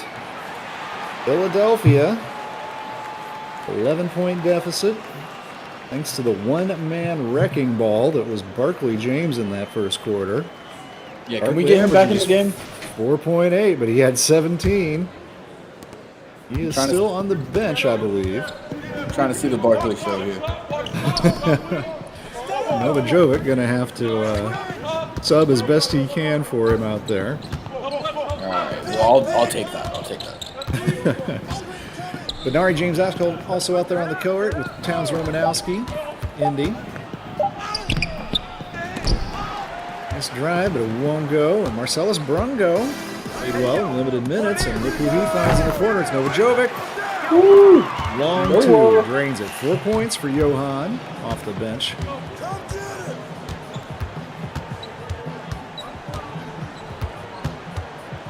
It feels like Indy should be up by a little bit more. It really feels like they're dominating this game. Despite having not a great defense usually, Indy, but it just doesn't seem that Ill-a-delphia can get anything going. And of course, as I say that, they knocked down a nice shot. Well, that's three of the game after Indy went 7 for 12 from deep. Again, 5 for 5 from Barkley James, and that's a nice interior dish there. It's the lead. Only back up to double digits. Novajovic with the dime. Yep. Points and assist. A couple minutes off the bench for Johan. Ooh, he's playing nice defense there on Naz Hall. He can do it all. Hall's going to take a three. Can't get it to go. And Johan has it. Go. Step back.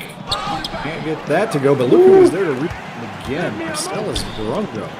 Brungo's looking nice tonight. He's had a couple big impact plays. He's doing his part, not making any mistakes. I'm liking what I'm seeing from Brungo. And like we said, if there's going to be Indy can become a better team than what we expect them to be, and there's Brungo again. Brungo could be part of that. Who knows? You know what I mean? Find those guys that are maybe a little underutilized.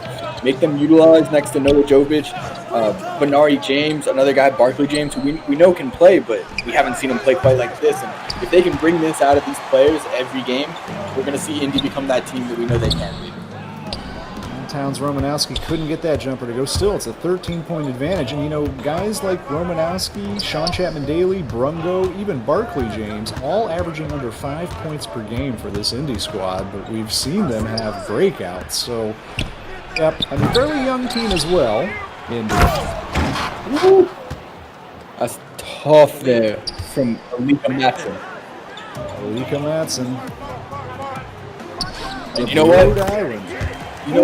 I'm willing to bet that after this game, I don't think Barkley's done. I don't know if he'll be averaging under 5 anymore. I think he's going to score that many points. Should bump his total up a little bit. Sitting at 4-8, does have a good chance of getting there. We just saw Towns Romanowski make a jumper. Romanowski moved to the bench tonight. Resurred the start, but an effective outside shooter for a big 9, 6'9", 200-pounder. And Romanowski comes up with the rebound. Indy playing probably the best defensive half so far of the year so far to this point. They have just shut down, with the exception of some Naz Hall drives, pretty much everything Philly's tried to do. There he is. Naz Hall gets that one to drop. Timeout. Oh, is that not Hall? Oh, that was Kimokai, excuse me. Their new player. Yes. And Kimokai, 6'4", 200-pounder out of New Jersey. Looks a little like Naz Hall. I think I was looking at the number on his back, actually, and I thought that was Naz's 3, but it was Kimokai's 5. Yeah, the font they got looks a little similar. I'll get my vision tested, maybe during the half, coming up here in 4 minutes and 19 seconds. Well, I want to remind folks again, coming up after this game, we have another post-up. I do promise you Maestro will be there. I'm not sure who he's going to be with. I'm out of the prediction business for that. I look bad after that first game. Rick Blaze, late scratch, late injury. Hopefully he's healing up, get a cast on it, and we'll have him back for the post-up here in this number 2. But after that, we are going to come back for our third and final game of the night, the headline matchup, Bay Area Breakers, 6-2, Going up against the 7-1 Lone Star Basketball Club. Two top-tier powers clashing to close out the evening. And I'll tell you what, it's always a joy to call a Lone Star basketball game. They're an exciting team to watch. I mean, their record really shows how good they are. And, unlike, there's a lot of teams that the record doesn't tell the whole story. I think the record tells the story with Lone Star basketball. They're a 7-1 team, and they look like it. They could be an undefeated team. I know they lost the game recently, finally, but I mean they've got all the tools to keep their win total high all season. And substitutions. Resurred back out there, and he gives the ball up to Jay Roos. And once again, it's Barkley, and he picks right back up where he left off. That's just a 2, but he is perfect from the field. 19 points so far. Barkley James. He's unbelievable. Single kick. He is tonight, that's for sure. Where can I get a Barkley James jersey? Where can I get a jersey? Still just a 10-point Indy lead. Kind of feels like they should be ahead by more. Oh, especially when shots are rattling around and going in like that. Jovic gets one to splash in. Does bring the lead up to 13, but for Philly, they should probably be happy that they've got it that close. Considering nothing's really gone too right for them tonight. If you covered up the scoreboard here, you would guess it was a 20-point lead for the Indy Strike. But, I mean, Ill-a-delphia is staying in this game to a certain degree. 13 is a solid lead, but it's not insurmountable. It's only the first half. 16 on the other hand. 16 on the other hand. They're getting into dangerous territory. Noah Jovic heard us talking and said, that's not true. Watch this. Noah Jovic off the bench, back to the bench roll, 6-man roll, and he is now the second leading scorer. Oh, Lolaire on Leopard. Only averaging 1.9 points per game, just shooting 33% from the field, but he looked confident draining that 3, and that's something Philly definitely needs. Reaching foul. A.J. Frost picks up his second. All right, let's get some more Barkley James shots out here. I'm looking for a 40-piece from him. Nas Hall back in the game for Philly, as they look to make sure this doesn't get out of hand before we hit the halftime mark. Oh, Johan just left wide open. Maybe two. Maybe the problem was he was too open there. He needs a hand in his face. He can't knock down the open. Come on, he loves the competition. He loves the competition. Yep. It just focuses the mind. Oh, nice dish inside. Great cut, great dish, great basketball there from Ill-a-delphia. They're keeping in this game, and if they can cut it to single digits before the half, they're well in it. Noah Jovic has it again. Look at the baseline, and that shot short. Nice defense from Marcus Lofton. What, have we only seen one shot from Barkley James this quarter? Hear what I'm saying? Something's not broke. Why are you trying to fix it? Go back to the well. The well is open right now, and go back to it. They're still running a 3-2 defense. I've seen Barkley open a few times in that corner in the past few possessions. Find him. Find the hot hand. Well, Barkley played some pretty good defense there on Nas Hall that possession. Robert McGee comes up with the rebound and finds a corner shooter, and it's Jason once again. He's unstoppable. I'm not sure if that's Barkley James or prime Ray Allen on the court right now. Reza Red with the swat on this end. Gets the crowd on its feet. Johan's going to pull up from 3. Oh. The roof might have come off here at Pitt Road Fieldhouse if he'd hit that. Instead, it turns into an easy bucket. And somehow Ill-a-delphia's still in the game. We're at 12-point disadvantage, under a minute to go here. Well, Philly's done a nice job showing some resilience. They have at no point looked defeated, given up, not been playing, not been contesting. Robert McGee, he knew he wasn't going to take that from there, but he found Jovic. Get out of the zone. The big man McGee. Get out of the zone. Some free advice coming in for Coach Drees Williams, who is 4-2 in his young Simworld coaching career. As all of the Ill-a-delphia elite wins, they're still 4-5. They were looking to get their record to 500 tonight. First 16 minutes have not gone the way they wanted, though. Not quite, but I mean, look, next time Barkley James gets subbed out of the game, you got to cancel. 3 from Nas Hall, getting it done inside and outside. Well, there's a lot of the reason why Ill-a-delphia is still in this thing. is the hard work of Nas Hall. Novajovic has the answer, however. 51 points already for Indy in this first half. Pace for what, 102, 103? Do the math, do the extrapolation. I'll turn around for Marcus Lofton. He's a great defender, but offense a little more challenging for the big man. Final seconds. Novajovic gonna take it. Ooh, bounced up high, wouldn't go. 14-point lead, an offensive explosion. The Indy Stripes there. Siege, wow. I mean, I don't know that there's much to talk about other than the duo effort of Barkley James and Johan Novajovic out there getting it done for the Stripes.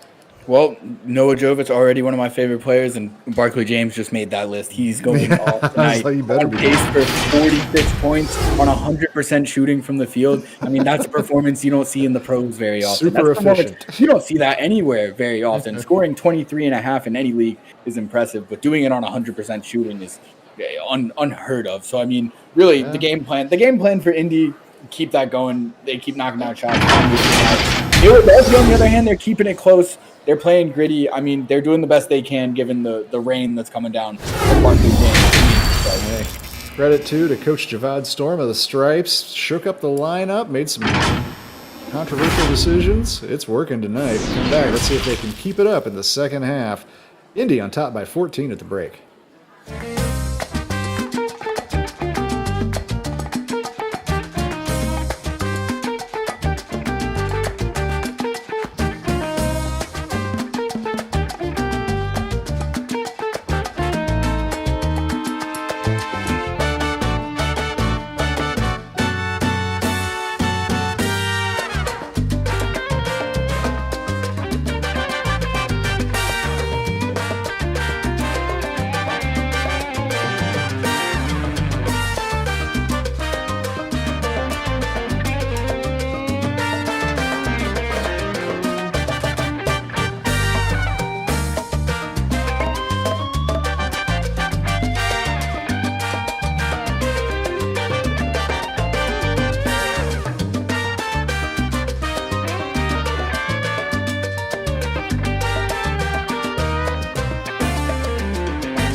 Second half about to start, and the home team, big lead, 14 points.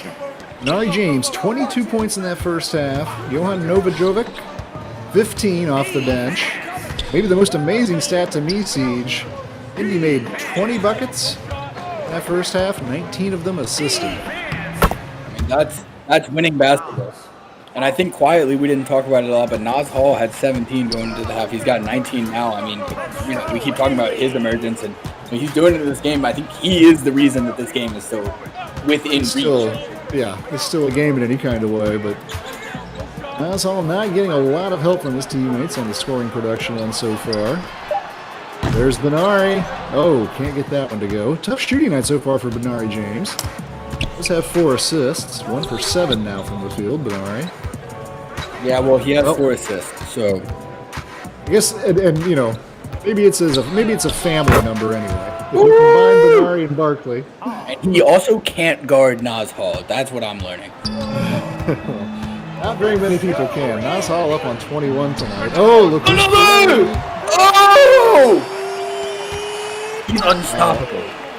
I think that's going to be driving Coach Dries crazy for Philly. I don't know how Barkley James gets free in that corner where he's just been eating all night. Oh, nice move there. God. 23 for Naz Hall now. He's chasing Barkley. Barkley's got 26 now, I believe, and Naz Hall is right behind him. They're both looking at setting a new SimWorld single game scoring high. The rate they're going here.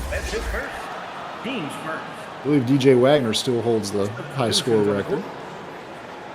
Single game so far this season, anyway. Like you said, it's got to be driving Dries Williams crazy the way they're knocking down these threes, but it's not driving him crazy enough because he's still sitting in this 3-2 zone. Coach Dries, I'm begging you, get out of the zone.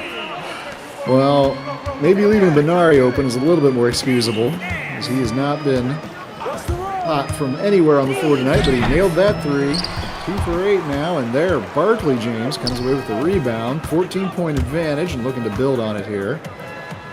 Oh, nice dish from Barkley, and once again, Marcellus Brungo. The violent finish rattles that rim. Marcellus Pogo Stick, that's what he looks like tonight. Oh my God. Moves well for a 6'7", 220-pounder for sure. Oh, that shot short, tipped around, and it's up in Jay Luce's hands, who quickly gets it forward to Brungo. Oh, now Benari James is getting in on the action, and suddenly this lead is 19. That's enough for Coach Dries Williams. He wants to call a timeout, talk things over, maybe get some different personnel out there.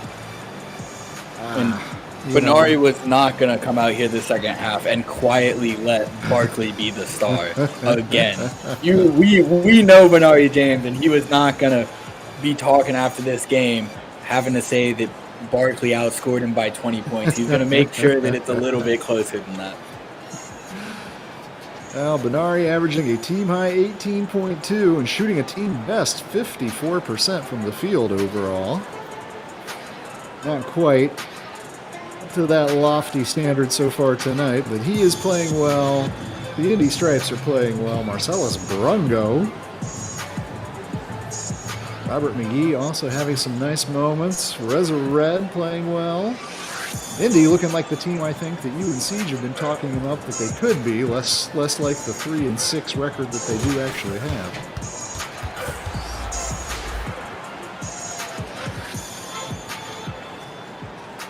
Subs coming in the game. Quan Singleton coming back on, along with Khalil Erickson for Ill-a-delphia, and Pounds Romanowski re-enters for the Indy Stripes, giving the 15-year-old big man Reza Red.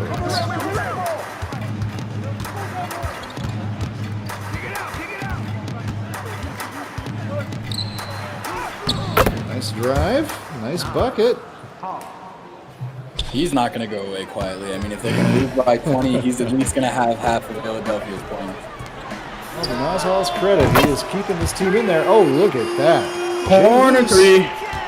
Jay Luce, yeah, corner 3. That's what Indy's been living off of tonight. Jay has had a fairly quiet night for him. He averages 9 a game. He's actually leading three-point shooter on this team, the Indy Stripes. Have you ever seen the episode of Family Guy where Cleveland and Peter play the basketball video game, and Peter uses the known glitch to just keep sinking corner threes. Corner three glitch. I think that's what's going on right now. The Indian Stripes are employing that corner three glitch. Bernari James says, I don't need a corner three glitch as he pulls up in the defender's face and knocks down the mid-range. To reference another Family Guy sports video game moment, I would also say you might need like a Bo Jackson level player from Techno Bowl to come out here right now and help the elite out. Who's better, Techno Bowl Bo Jackson, or Indy Stripes Barkley James? That's the real Indy Stripes Barkley James. There's no doubt about it. Look, he's going to splash this. There it is. We knew it was happening. He said, I am Bo Jackson Techno Bowl. An I'm him moment from Barkley, an I'm him night from Barkley, I'd say. Well, look, 21 point advantage, I'll cut it to 19. All the same, only 12 minutes left, but look who scored that. I think what this game has devolved into, I think maybe we go ahead and give Indy the win. It's a question of who's going to outscore each other. Corner three. Barkley James. I'm sorry, but I'm about to call Drees Williams on his personal phone during the game. Get out of this zone. No, this is as bad as Philly has looked under the coach Reese regime. That's all still getting his. Oh, and there's a nice little turn from Alika Matson. You know, he's only 16 years old, Matson. He'll be coming back, and he could be one for the future for Philly. Absolutely, we've seen him make some good moves down low, and he could be a presence inside going forward for them. Ill-a-delphia position. Pounds Romanowski, last to touch that ball, and it goes out to Philly, but all the same, 20-point margin, and just a second under, 11 minutes remaining in this one. This might be all but over. If my friend Rick Blaze was here right now, Siege, he would be assuring the audience that this game is over. Is it over? Are we just watching the Barkley versus Nas show?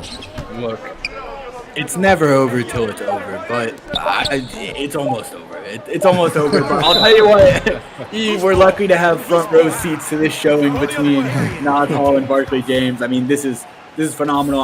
We know that DJ Wagner holds the single game scoring record this season, but I'm kind of wondering right now if maybe we could get our guys in the staff booth to give us a little insight on this. What's the combined between two players in a single game on the same team or not? Because Barkley and Nas are gunning for that spot right now. Yeah. The two-man head-to-head total. That's an interesting one. Ooh. Nice dish. Nice finish as well from Romanowski. Great feed from Bernari James. He's been more of a distributor than a scorer tonight. And that brings me to an interesting question after this performance from Barkley James. And, I mean, he's been good this year, but I'm going to go ahead and call this a coming-out party for Barkley James. I mean, if he can play even close to this level for the rest of the season, I mean, he's going to find his way into the rankings, that's for sure. But I think Barkley likes the limelight, because when he's on SimWorld TV, he usually puts up a nice performance. 2 in a row, anyway.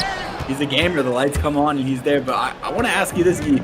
Who's the best pair of brothers we have in SimWorld? Because right now, Barkley and Bernari want to make a case for that. You know, we've got the Williams brothers with Gotham we just watched play. We've got, Ronnie James and Bryce James. I mean, a plethora of great family affairs in this league. But if you've got to pick one right now to take for your team, who are you taking? Well, as another corner three splashes in, and this time it's Bernari. If I had to pick brothers, I mean, you'd probably still take DJ Wagner and his little brother Enos Wagner, who doesn't play basketball. But all the same, it's actually got to be the Jameses. I mean, in addition to Bronny, who I think is better known. Those James, yes. Oh yeah. Sorry, yes, LeBron's children. B James and B James, or D James and B James. Yes. Well, it's how good Bryce is actually that really I think sets the two of them apart.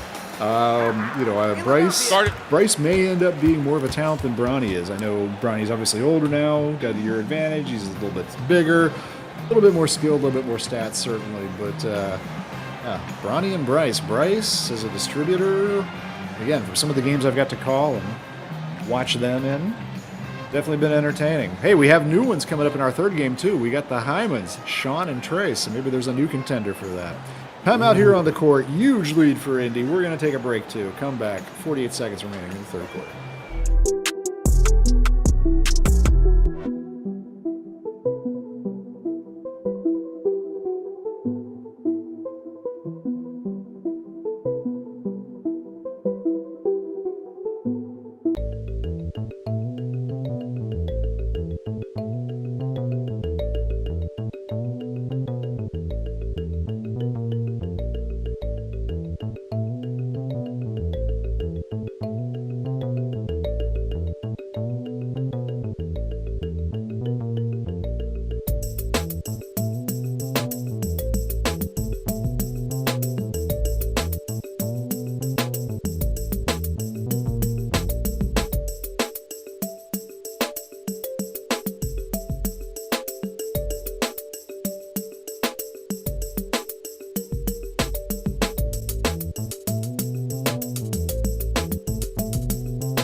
All right, we are back.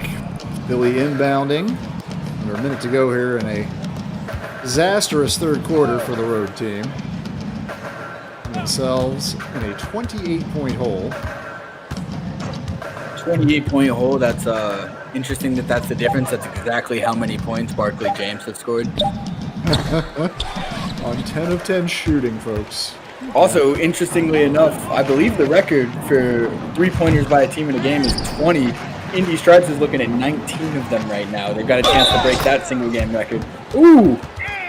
Nice bucket there. Nice dish from Reza Red, and nice finish from Robert McGee. Big kid out of Pataskala, Ohio. Not regarded as the finished product in terms of his offensive game, but there's a chance. Get a three-point play in here.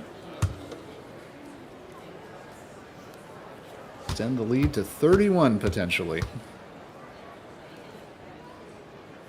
This game got out of hand. It did. It got out of hand quickly. Well, much like our first game, Siege, Gotham took control of that one. Never let it get too close, and Indy has just kind of copied that formula, just did it even a little bit better through three quarters. I was about to say, Ill-a-delphia is going to want to forget about this one. No, it's not over yet. Not over. Who knows? Maybe we're 8 minutes away from the most dramatic comeback in SimWorld TV history. Only one way to find out. Stick with us, folks.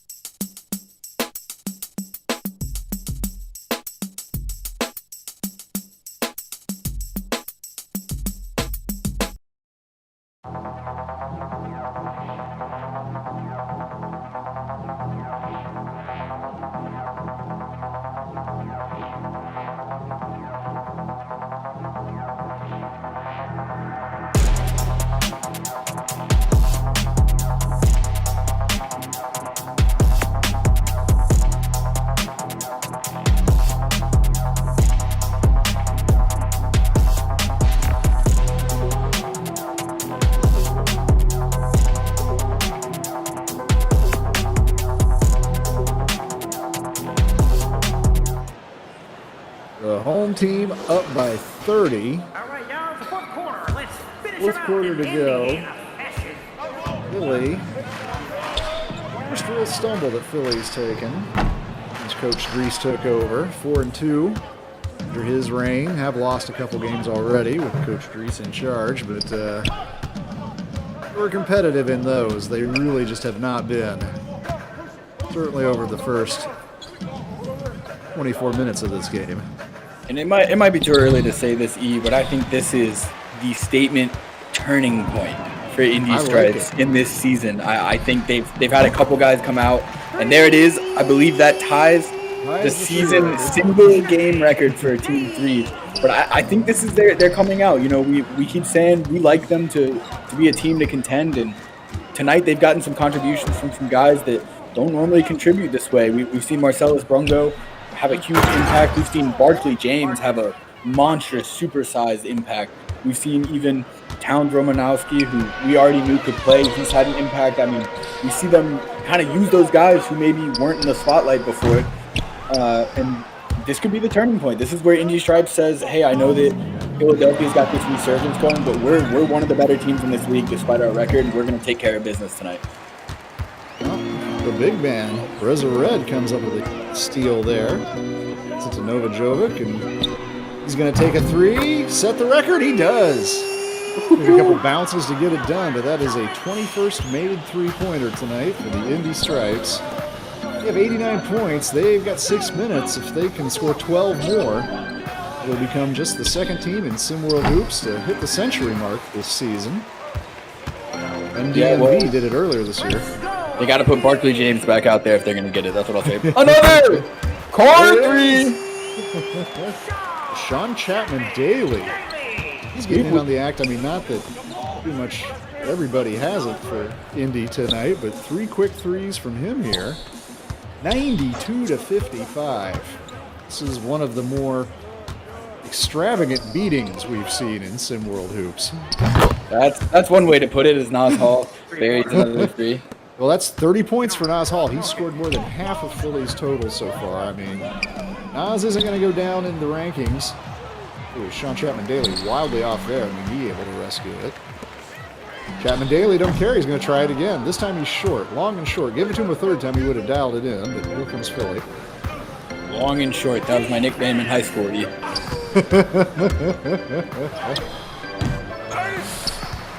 Oh, Reza Red rips it down. He has a smaller defender on him, but he gives it up.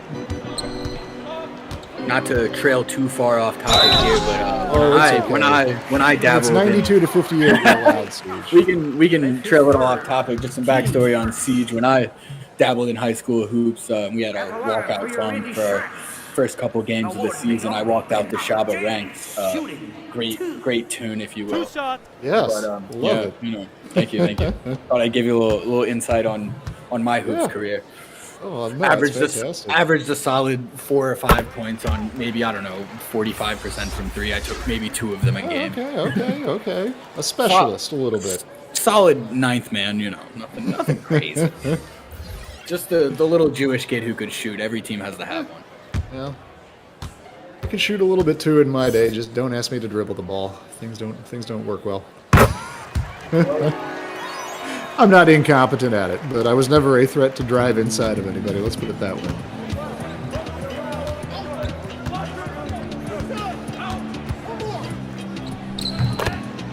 Well, once again, that man, Nas Hall. Indy has not figured out any way to stop him tonight, but they have also proven, unless somebody else steps up around Nas Hall, they can definitely be beaten. Substitutions on the court. Reza Red coming off. Reza's had a pretty nice game. Marcellus Brungo replacing him, who's also played well. And back out on the court, Barkley James, number 7. See who's going to win that scoring duel between him and Nas Hall. Barkley has it.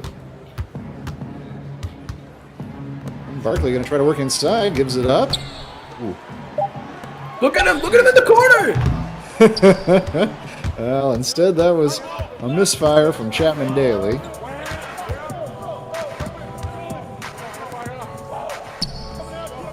And Hall has it again with Benari on him. He's been able to use Benari most of the night on offense. And yep, got around him there, free underneath, picks up the foul and lays it in. Benari James. His first. Team's first. Nas Hall starting to seriously threaten the high water mark in scoring. Let me see if I can get this confirmed from my producer, Ron Yell. Is it 35 that DJ Wagner put up in a single game, Ron Yell? Substitution. One shot. Replacing Marcus Lofton. Oh, Kadarius. Well, come in here, Raniel. Tell the people. Come here. That's Romanowski replacing Marcellus Brungo. 43 from Kadarius. Impressive. All right. This free throw there doesn't help the cause any. And wide open in the corner. 11 for 11 and 9 for 9 from 3. Barkley James. I'm speechless. Oh, that was Benari. Excuse me, I got the wrong James identified. I thought that was Barkley in the corner. I'm disappointed. Well, I'm used to seeing him there. Maybe that's my mistake. Benari has it once again. More for Benari. Close to a double-double tonight. I think he's on 9 assists. He was on 8 a minute ago, and I think he's added 1 to his total, Benari James.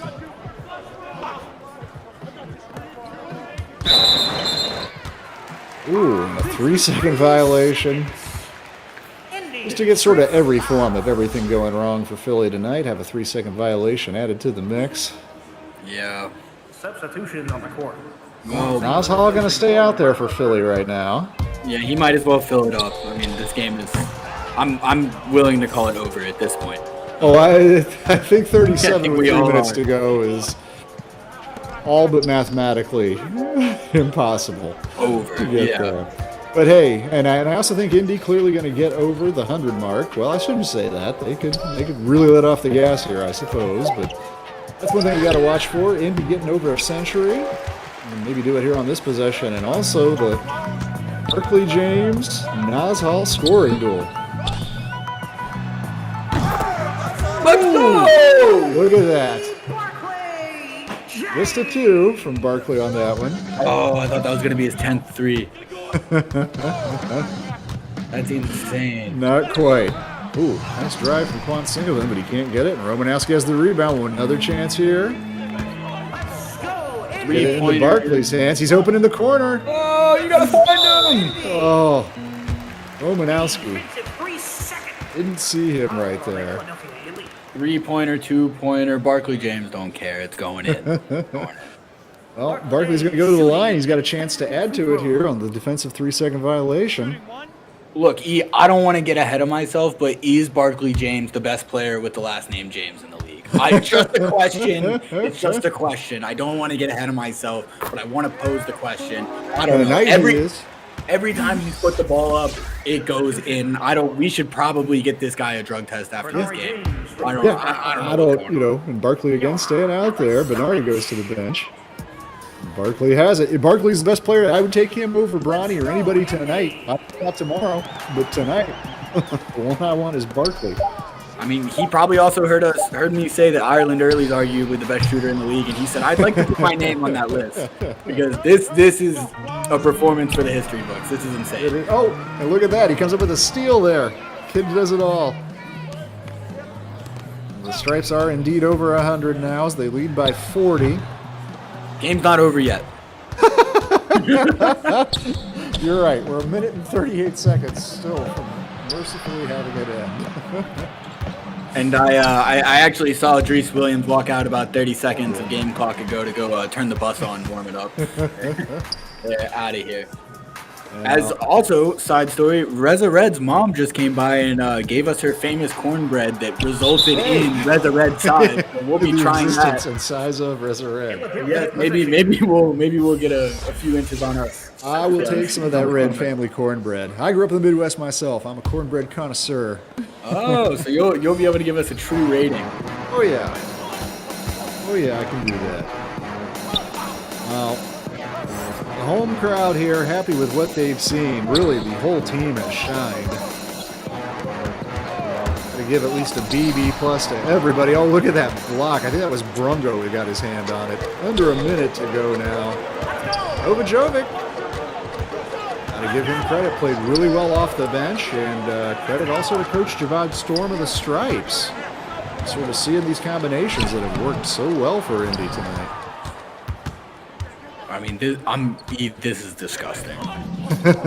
No, this is what I thought Indy could do. I feel I don't coach or play for this team, but somehow I fel personally vindicated. I'm How with they you played there. tonight. but this shouldn't be allowed. We should have called this game 20 points ago. Mercy rule. Is there a mercy rule in this league? Maybe We'll after talk this to the game we need commission to- about that. we Talk should, to we the should commission. put something in. Last Barkley. chance for buckets. Oh, the first missed shot of the night. And Barkley. it took a swat from Marcus Lofton. All right, he's still perfect from 3. He is still perfect from 3. 9 for 9 on the evening. A perfect night for the Indy Stripes. Massive winners, 102-64. Congrats to Coach Javad Storm. Came up with a brilliant game plan, I thought. And Barkley James, wow. What a performance. 9 for 9 from deep. Nas Hall did his thing too, but not enough tonight. Indy with a big win. Well, remember, once again, we got a post-up coming up just in seconds from now, and when that concludes, Siege and I will be back to call our last game of the night, top-of-the-table battle between Bay Area Breakers and Lonestar Basketball Club. We'll see you soon, folks.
So then my uncle, like, he looks at everybody like looking at us like we're crazy. Like, why are you looking at me?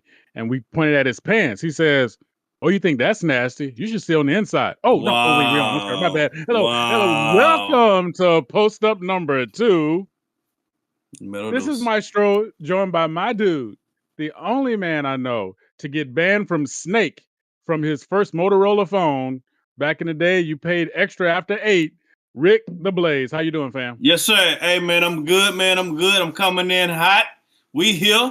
You know what I'm saying? It's good to be here, Maestro. Good to see you, brother. It's great to have you here, and let's just go hop right into it. How about that race to 100? Jeez, crazy. You know what I mean? Hey, this whole time, man, Barkley James came to play. Who'd thunk it? Who'd have thunk it? The Indy Stripes coming in, laying it down from the land of plenty with 3. It was an onslaught on top of onslaught tonight. Ill-a-delphia didn't know what the hell hit them. You know what? At one point, I think I saw it where it was 70-something points via 3. I just figured, let me just stop paying attention at that particular point. I was, now I got to tell you, it was pretty close. At one point it got down to 35.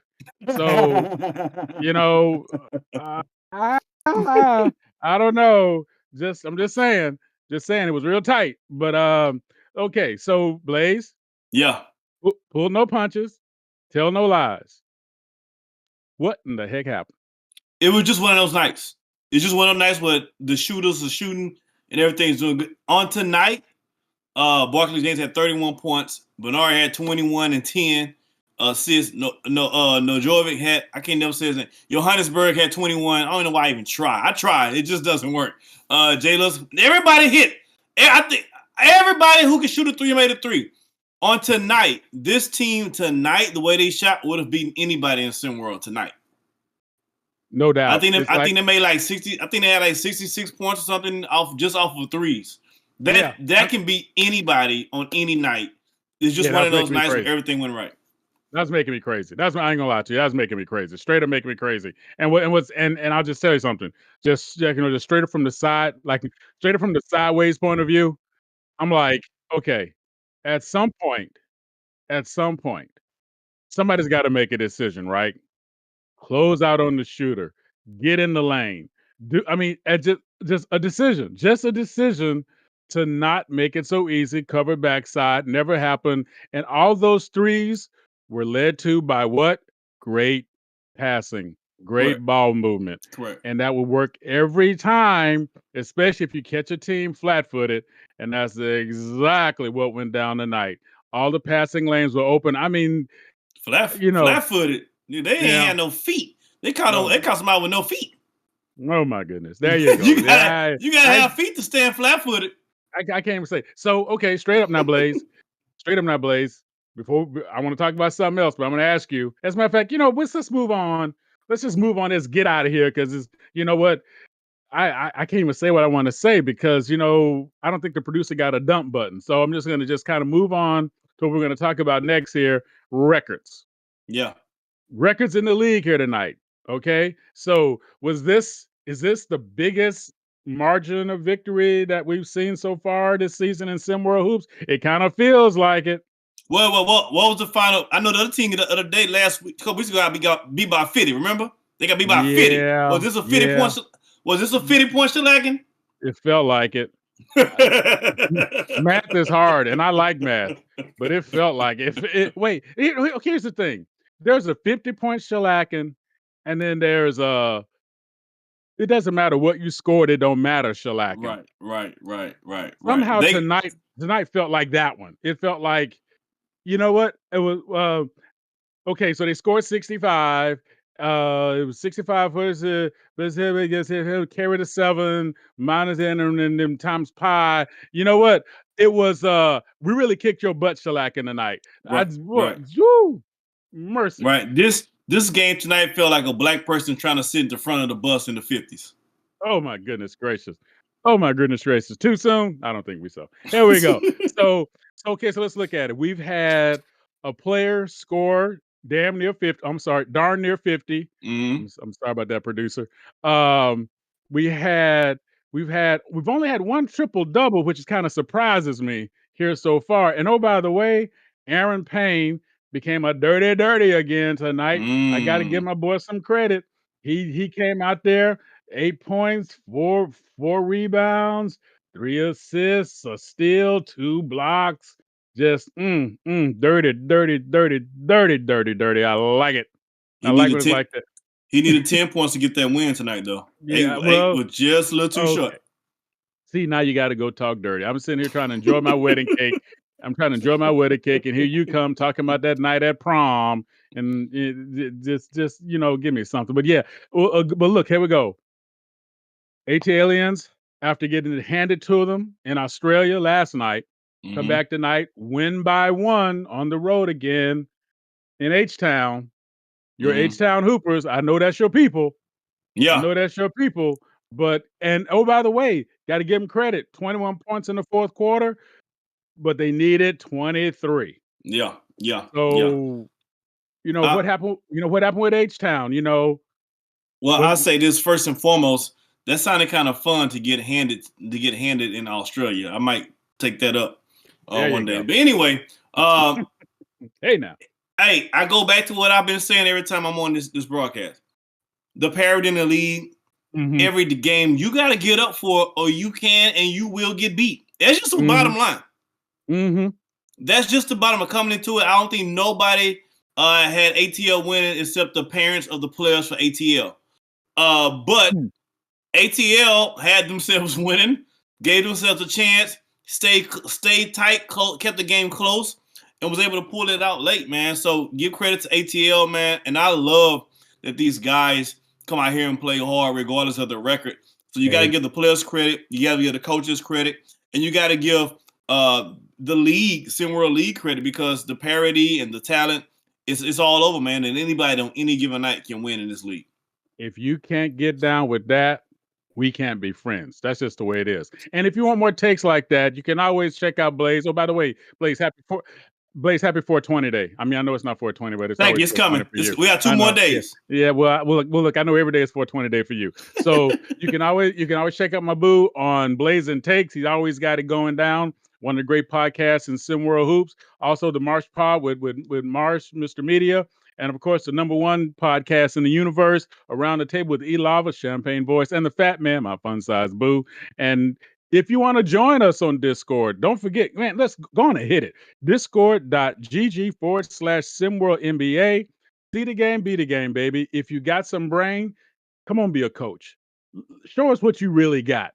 Show us what you really got. If you know you got the brain for the game, bring it. If you got the game for the game, look, VU up and play. Let's get it done. Let's get it done. Let's everybody have a good time. We got a lot of big announcements coming up here soon. We're gonna dribble those out over the next coming weeks here. A lot of exciting things happening here in SimWorld Hoops. We cannot wait to have that happen because, man, it's going. Oh, I ain't got enough popcorn, Blaze. What I'm gonna do? Hey, man, you had that popcorn ready for tonight's game for the last of the night, Bay Area and Lonestar. That's gonna be a doozy, my brother. Man, you know what? Look, we got the Flying Hymens coming on. Yeah. Man, you know what? I'm gonna have to put my feet up and just, I'm gonna have to turn my sleep number bed to 70 and see what happens when I'm gonna have to get some of that love on tonight. But okay, but you know what? Let's go on and let's go and give it a special moment here. I'm gonna ask you a question because I like to do this. I think about this all night long, all day long. You're on my mind. So the number. What was your favorite number in the sports you played? The number that was your number. It was your favorite. If you didn't have that number, stuff didn't feel right. I'm a real geek when it comes to the sports. Always have been. And my favorite number, even to this day, is 22. Because it's my first letter of my first name. The alphabet plus the last letter plus the first letter of my last name put together. I also found out, I don't know if they did this on purpose or not, but Reggie Miller got 31 because of his name like that. And also Michael Jordan's name, the M and the J also makes 23. So I don't know if they did that on purpose, but that's how much of a geek I was about it. that I figured I broke that code and decided that's what my number is going to be, and I've been rocking deuce ever since then. So shout out to everybody in Silver who wears jersey number deuce. You got a special place in my heart for me. Blaze, they were copping you, boo. That's what was going down. So I'm a little torn because my favorite numbers from all my sports, football, baseball, soccer, everything has some kind of 8 in it. I was either 88, 8, 84 until I got to baseball. I got to baseball in high school, and the coach gave me 21, and I dreaded it. I was like, 20, what the heck? Oh, but you know what? I'm a freshman. I can't say nothing. I took the number, and I kept trying to. Right. I kept trying to talk to Junior, who had 8 out of his number to switch. But come on, man. I got you, man. I was trying, brother. I was trying. And so finally, one day, we were getting ready to go for a district tournament, and coach set me aside. And he talked about this guy that he played ball with. And he talked about how this guy was a community guy who did a lot of stuff, not just played baseball, gave a lot to his community, always went back home, brought money back to his people, was just a real giving guy. And he told me about this dude named Roberto Clemente. And that was his teammate back when he was coming up in the Pirates system. And I was like, let me check out this dude, Roberto Clemente. And after that, I shut up. I 21 was my number. It became a number in basketball. It became a number everywhere. And a really, really, really, really quick shout out to the Clemente family. I got a chance to make a presentation for them because when my coach passed, the son spoke at the service, and he talked about how close they were. And then I found out coach had never, in all his years of coaching high school ball, over 20 years of coaching high school ball, I was the only one that he gave that number to. And I'm not gonna lie to you, I still get a little teary-eyed thinking about it. I did not know that until the service. So it was like it just, dude, it hit me, man. I'm like that. So that became my number. So please, those of you in the Sim world, tell us your favorite number. Why it's your favorite number? Let us in on your game. Why did you pick the number you picked? Maybe you like pork rinds, and that's why you picked the number you picked. I don't know what they have to do with numbers, but anyway, I'm putting it out there. Maybe cholesterol or something. I don't know. But anyway, your cholesterol number is your basketball number. Things are getting clearer. Yes, I feel free. I'm sorry. I'm not gonna tell you. And that's on me. I can't stop. Blaze, you gotta stop. Now wait. Now we're in trouble when I gotta ask Blaze to be the voice of reason. The end is near, true. Right? The end is near. Okay, so check it out. Big game coming up. Barry Lonestar. I know who you got. I know who I got. I gotta go with my Hymans. That's just what's going down with that. Thank you for checking us out. Stay tuned for the next game. And remember, the most important thing that you can ever know in life, if you ever let Jason Bourne borrow your car, you better have good insurance and a copay. There you go.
Welcome back, folks, to the third and final matchup here on SimWorld tonight, and it is our premier game.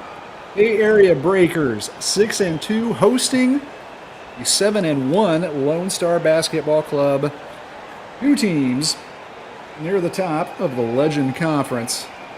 Two teams picked by many to be fighting for a national title at the end of this year, the race to one. See what happens here underway, and Trey Hyman controls the trip, and there is a new Hyman playing for the Breakers tonight. Sean Hyman in the game, and Sean Hyman in the starting lineup, and the Bay Area Breakers get out to a quick 3-0 lead. That's crazy. First game with a new team and you get them to start. I mean, gotta be something special. Well, a talented family. Sean Hyman, 6'7", 3 inches smaller than his brother Trey. I mean, a huge family. I'm wondering how their mom pays their groceries. Jace Miguez. Ooh, yeah, Jace Miguez first off the mark here for Lonestar. Little mini Miguez. Little mini Miguez action. I do that every time. Every single time I say Miguez. Maybe he needs to change his name or something. Just gotta work it out of the system, be done with it. Ooh, look at this. Bay Area getting it done from deep here to start. And Bay Area is a loaded team, as we know. I mean, Trey Hyman, Royce Anderson, just two phenomenal players. Caden Shipp, another unbelievable top 20 in the rankings player. Xavier Pope.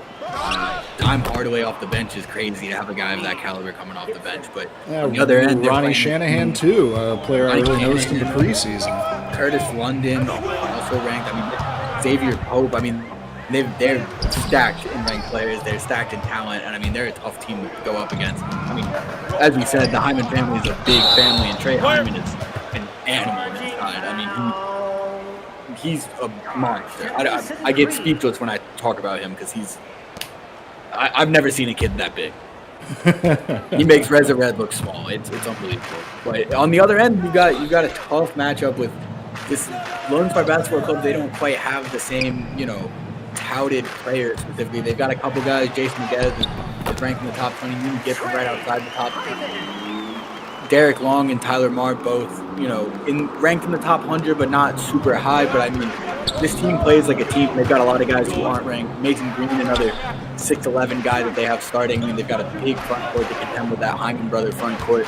And, they've got the guys, and they play team basketball. So, I mean, this will be a great matchup of talent for a team, and we'll just see who can take it. Speaking of a whole different topic, this might be one of my favorite onboards in the league.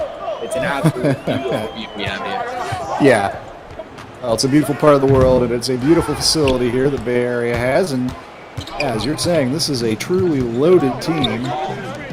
1 through 10 on this lineup. There's not really any weaknesses on Bay Area.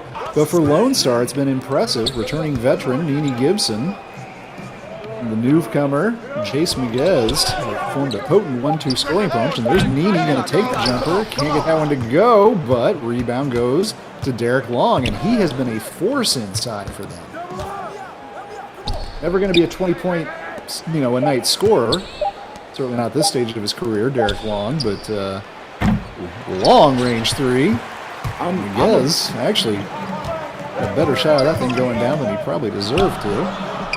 I'm a big-time Derek Long fan. If you go to 247, you find my write-up on him. I think he's got a ceiling around a Joakim Noah type of guy. I mean, he can defend at a high level, and his offensive bag isn't too deep at the moment, but he does have great footwork. He knows how to be in the right place for offensive boards. I mean, he's got a lot of the intangibles. It's going to take a little bit of coaching up and a little bit of development to get him to a top caliber player, but I think he's got the tools to be that. On the defensive end, he already is. And so Derek Long is a piece that I think it's, we talk about Nene Gibson, we talk about Jace Miguez. Those are the stars for this team, and I'm not going to argue with that. They're unbelievable. But that being said, I mean, Derek Long he's a huge part of their success this season. Long not really known as a prolific passer, but he made a nice feed inside there to Gibson, who got the layup to go in, fouled on the way up by Royce Anderson. Nene Gibson averaging 16 points a game, and he heading to the line here, the captain out of Dallas. He makes it. Gives Lonestar their first lead of the game.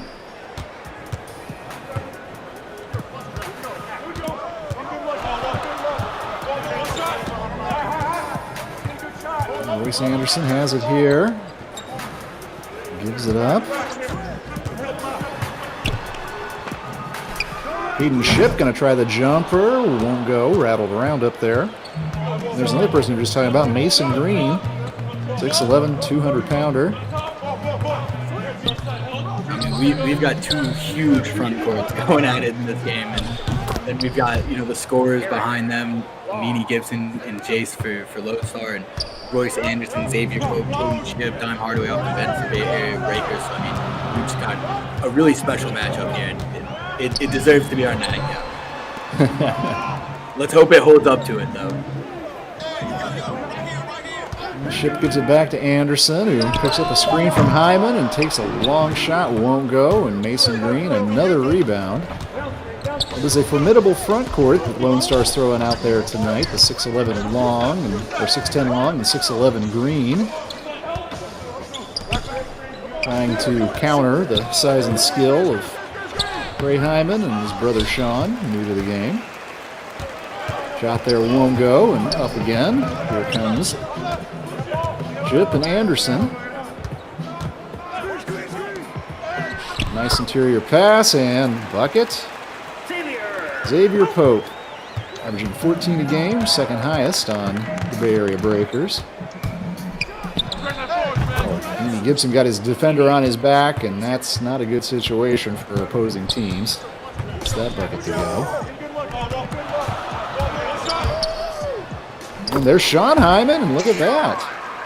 The Hyman brothers, that's another brother pair we got to talk about. Another combo. This is probably the tallest of the brother sets that we have at SimWorld Hoops. I mean, you could add the two pairs of James brothers together, and they're about the same size as the Hyman. Gray at 6'10", Sean at 6'7". Ooh, long shot there from Meany, won't go. Dive to keep the rebound in play, but nice effort, couldn't do it. 1:59 to go. We're going to take a quick break. 1 point, Lonestar lead. On the court.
Lonestar ahead by 1.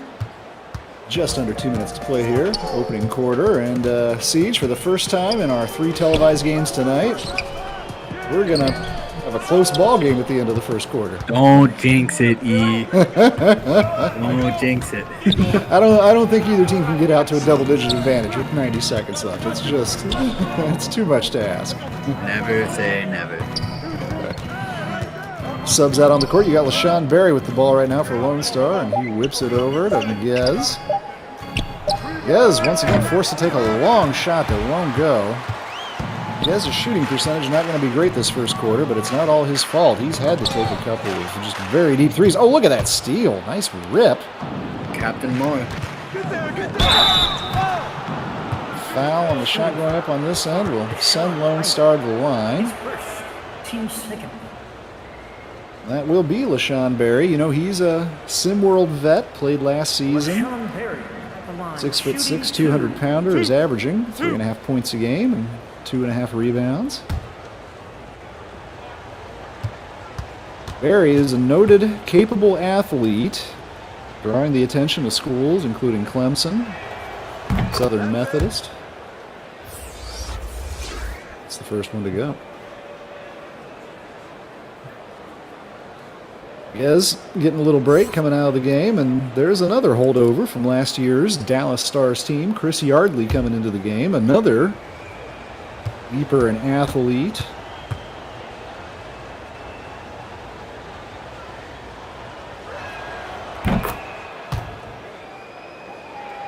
And you know, Star leads by 3, their biggest of the game. We talked about how close we expect this game to be. I'm gonna put you on the spot. Who do you got taking it after watching the majority of the first quarter? I'm a big Lonestar believer, so I'm going to stick with them. I've been talking up Lonestar all year. I like how they're composed. I like how they know how to win close, tough games. And I think this is going to be a close, tough game. I think they're going to just do enough to get it done. Like, look at that. Nice rebound from Yardley. Turns into a second chance opportunity. And Derek Long, we talked about him earlier. He's not known as a scorer, only averaging 6.4 a game, but when he does shoot, he's efficient. 58% shooter. Absolutely, he takes good shots. He's got a great basketball IQ, and I'm with you on that. I'm a Lonestar believer, as we know, and I think if any team has the size and the defensive bigs to deal with Trey Hyman, it is Lonestar basketball. I mean, they've got a huge front court, 2 guys over 6'10". Starting in the lineup. I mean, they've got the size, and they're no slouches either. These aren't just guys who are on the team because they're tall. They're both phenomenal defenders. The last minute here, the first quarter, went very much the Lonestar way. They lead by 7. Pretty tight defensive matchup so far, just 19-12 after 8 minutes. Come right back. We're going to take a quick break and return to the Bay Area. Bay Bridge Athletic Club, second quarter action.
Nice finish to the first quarter from Lonestar.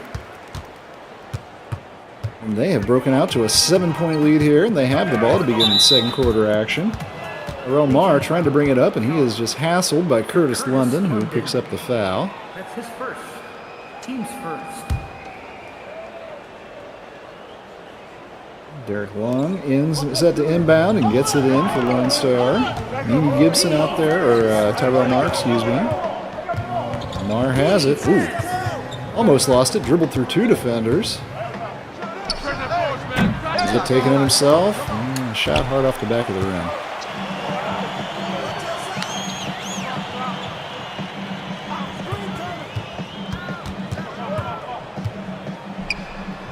Oh, nice drive.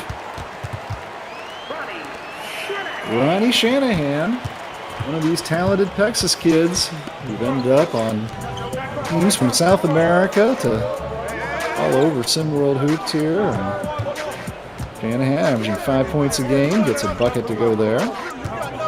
Picked up a nice screen from Sean Hyman, too, on that last possession. Newest addition. Oh, but look at this. Corner three. Well, we saw a lot of that in our last game. Indy just absolutely buried Philly. Corner three after corner three. I'm not ready to talk about that Indy game yet. I understand. Jimmy King has it now in the corner for the area. Shot like winding down. He gets a clean look, but leaves it short. Once again, Marr sets things up for Lone Star. The exception of Derek Long. Oh, long flash toward the bucket there, but he just wasn't looking for the pass. Intercepted by Sean Hyman.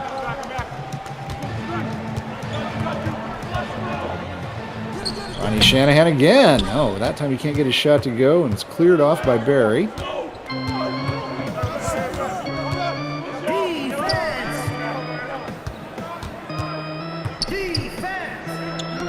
Rat Gobert with it, out on the floor with Marr in the backcourt right now.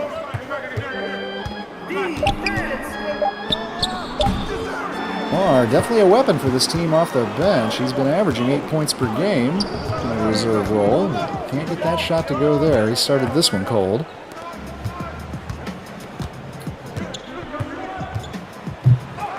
Ronnie Shanahan inside. Oh, look at that. Shanahan fight, gets a rebound back. Ooh. And it turns into a points for Bay Area. Nice effort. The 6'3" Shanahan, 95th ranked among all SimWorld Hoops players.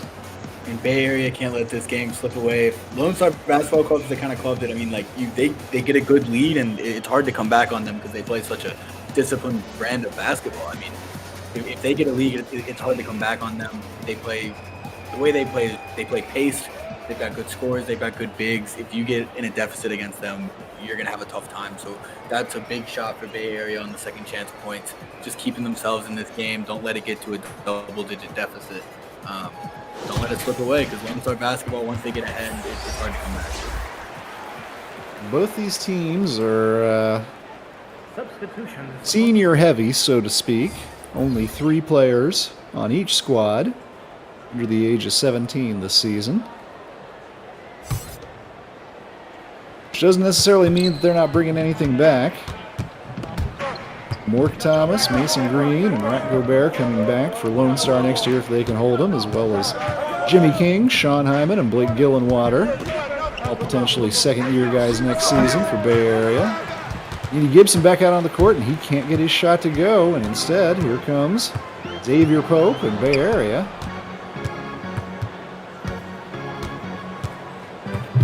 Ship has a size advantage on Mork Thomas if he wants to go to work here. Oh, instead he finds a teammate inside. Nice dish. Royce Anderson finishes, but a nice pass from Caden Ship.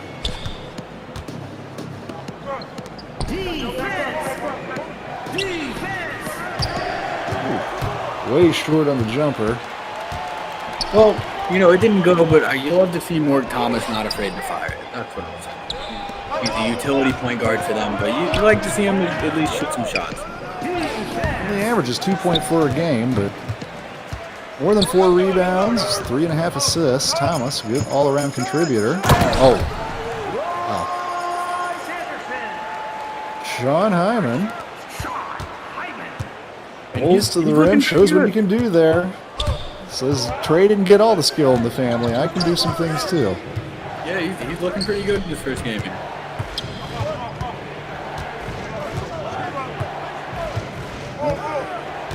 Lonestar had led this game by as much as 7.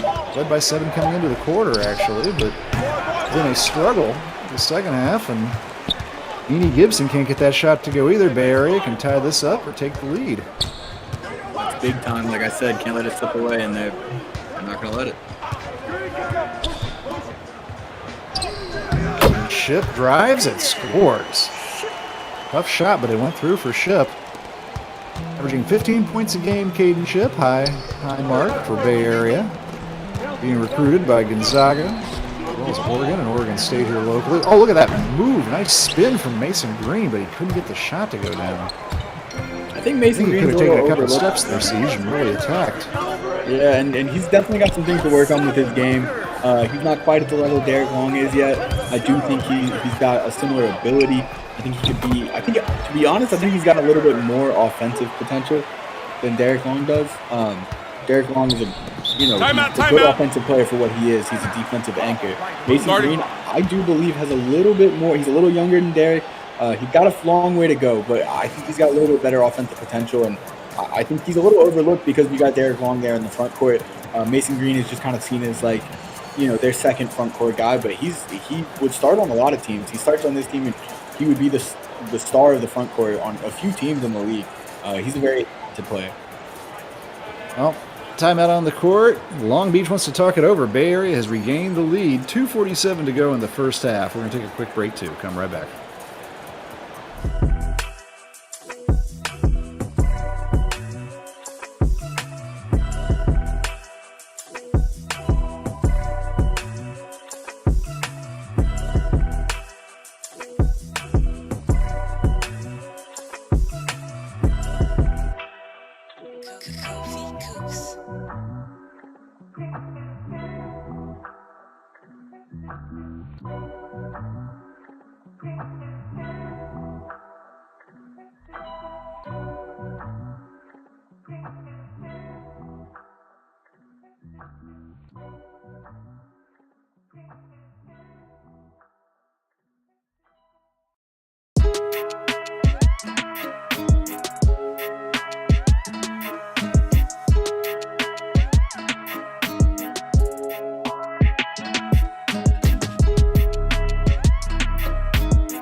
Back here in action.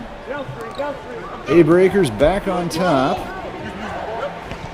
They fell into an early 7-point hole here against Lonestar, but loads of time left in this one. Low scoring affair between these two high-octane or potentially high-octane teams.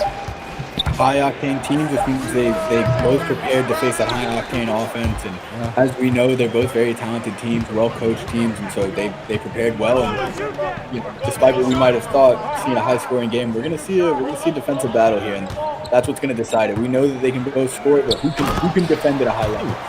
Trey Hyman. Great give and go. Royce Anderson. There.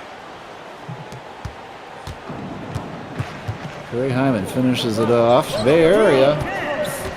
A little stumble, but they have pulled things together here in the second quarter. Oh, Nene Gibson left two open in the corner. Nene Gibson.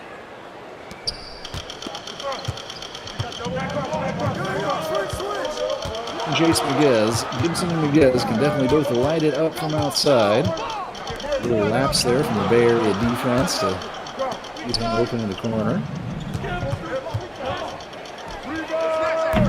Aiden Ship going to try from deep, can't get it to go, and Mark Thomas is there to pick up the rebound. I heard Mindy's in attendance, so Mork will be balling out tonight.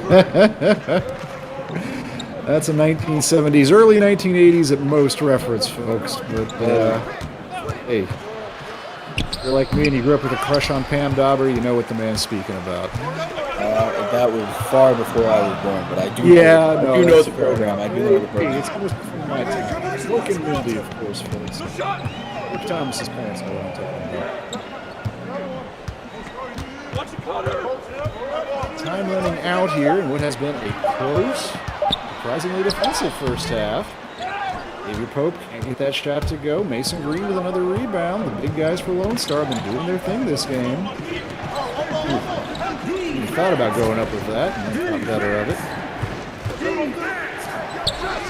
And in the corner is Miguez. Jace Miguez just hasn't quite found the range so far.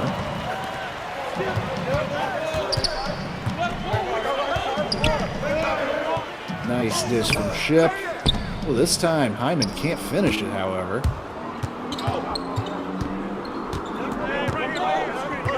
And final seconds of the half running out. Gibson's got the ball in his hands. Two defenders on him, though. Is he going to take it or give it up? He does surrender it. Marr tries the three. Won't go with a second chance up and in. Mason Green. Give him the quick lead before the half. Hey. Well, Lonestar is a scrappy team. They have a scrappy 1-point lead in a defensive war. We saw 100 points. We saw 160 total points scored between the two teams in our last game. I don't think we're going to quite get there tonight between Bay Area and Lonestar. But, hey, at least we got a good battle on our hands. And 1-point lead for Lonestar, and I picked them to come out on top in this. What do you think after watching this first 16 minutes, Siege?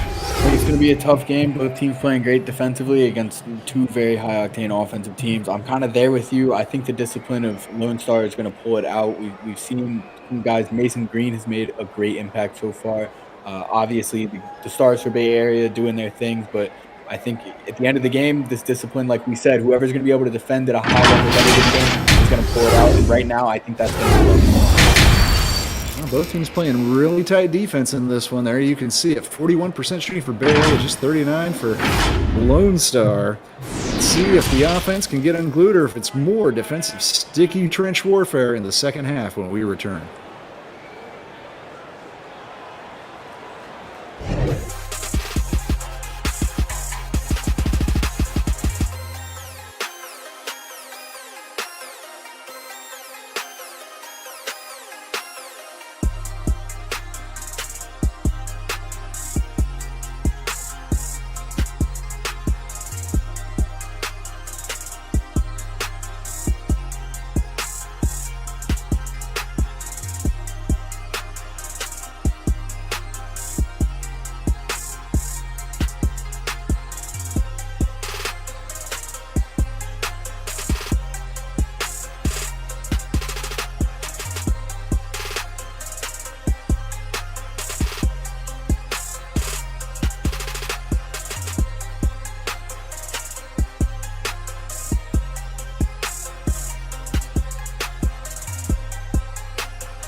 All right, we are back second half, just about to start here. Tight one. Let's go! Marquee matchup of our triple header tonight has turned out to be just that so far. And look at this, the press. Bay Area coming out with a press. Lonestar is able to break it, but let's see if they stick in that, and that's able to create any problems. Nene Gibson gets open for a three and nails it. Irish Spring Green.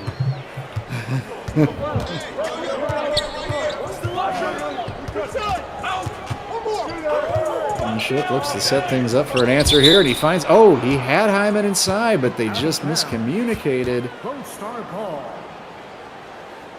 Ship and Hyman have been on the same wavelength earlier tonight, but they've also missed a couple connections down there. Once again, full court press. That's tough too with that big frame of Hyman there, showing your inbound man, but they do get it into Mork Thomas's hands, and Thomas brings it up across the timeline. I mean, he almost doesn't look real, Trey Hyman. He's so No. much bigger than everyone else in the court. I mean, it's, Well, he and Reza Red, who we saw earlier tonight, are two of the most imposing physical specimens in this game. Maybe also with Richard Hennessy, the 7-foot big man for Oceania. Oh, nice! Fantastic move there from Royce Anderson. Wow. tough move.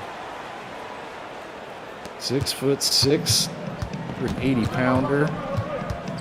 Being fought over between UCLA, Utah, other West Coast schools heavily in the mix. Oh, Gibson was wide open on that three, but that time he couldn't connect. Hyman just about brought the whole backboard down there with him that time. What's the SimWorld policy on if we get a broken backboard here? Broken Because backboard? if anyone could do it, it's Trey Hyman. So I think it's you break it, you buy it. fair On enough. that, I'm not sure. Stoppage in play. Hey, there's Jace Miguez. LBC definitely needs him to warm up here in the second half after a fairly quiet first half. And Jace, the 15th ranked player in the game. Hyman once again. You just can't give him that much room to operate down there. In addition to being that ludicrous size at his age, he is actually a fairly athletic player. Hugely athletic. I mean, like how you said, for his size, the hops he has is unbelievable. To get to kind of work in space, you know. Oh, and little brother doesn't want us talking about Trey all night long. The new kid on the block, Sean Hyman, having a pretty decent debut night here as well in Bay Area, back out in front once again. We're going to see a back and forth affair all night. Highs and lead changes, that's what we want. Right now that is what we're getting. Oh, yes. Defense from Sean Hyman. He waved a hand in his face. Forced him to alter that shot a little bit. Oh, a nice dish from Sean to Trey. Hyman connection. Love to see it. Love to see two brothers getting along on the court.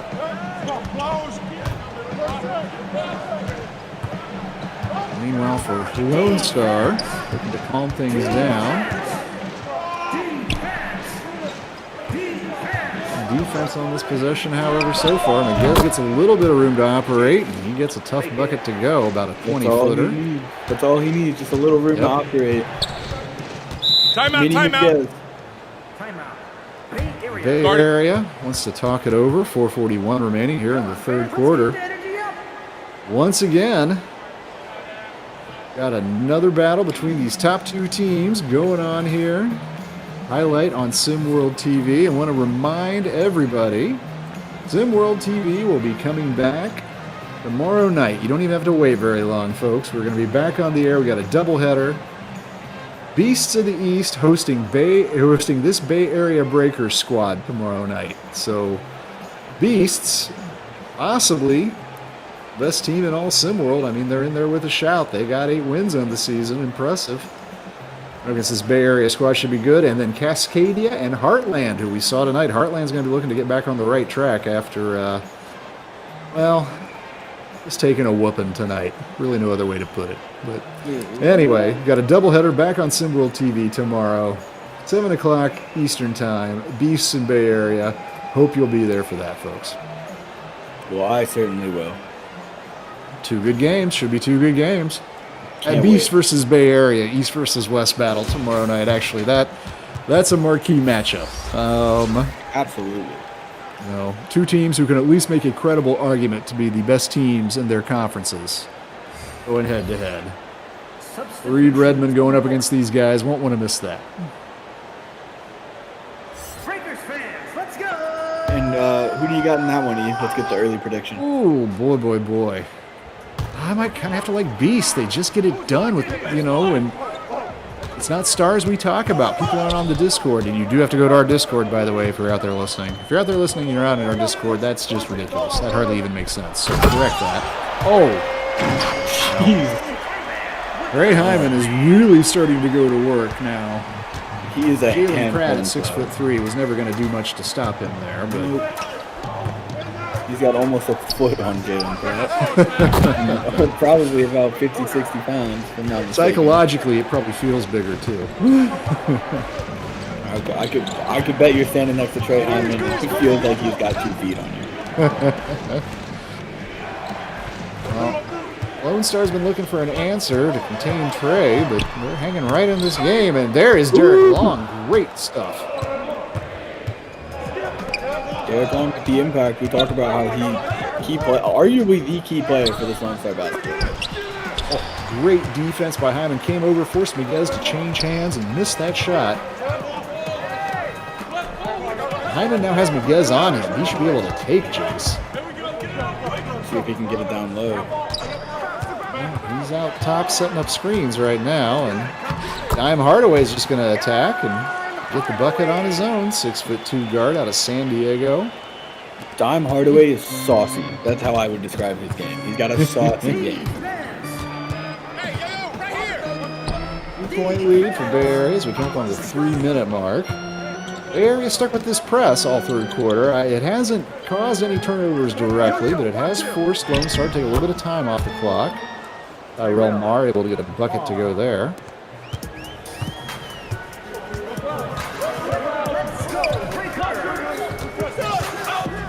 Dime Hardaway.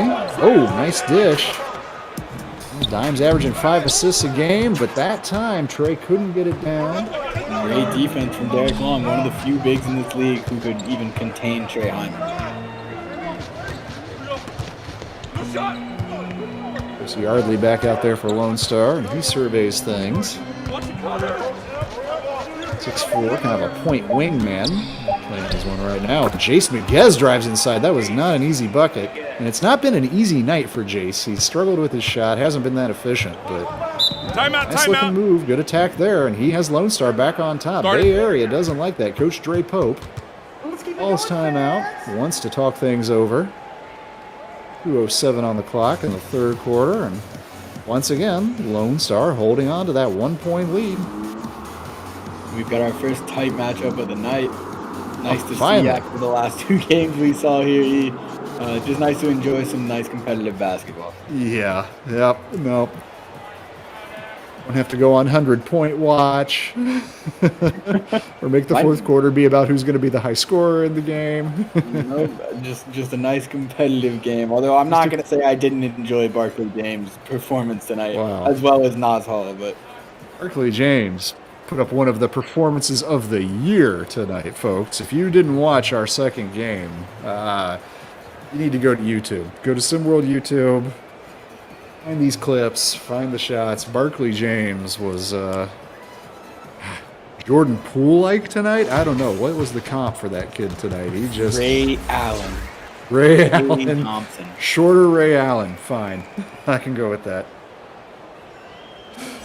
My producer, Ron Young, voicing in the former Chris Jackson, later known as Mahmoud Abdul Rauf. Shot about 98% from the free throw line in the NBA in his career. That's a great comp for that performance. Yeah. Former LSU Tiger, then known. Oh, look at that steal. Oh, quick hands. Rat Gobert. Oh, couldn't get the bucket to fall in the end, though.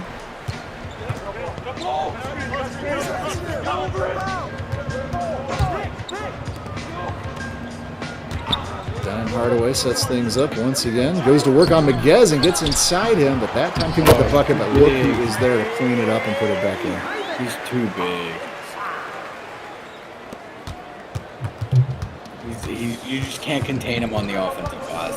That's just a tough one. That's a tough assignment for anyone to grow.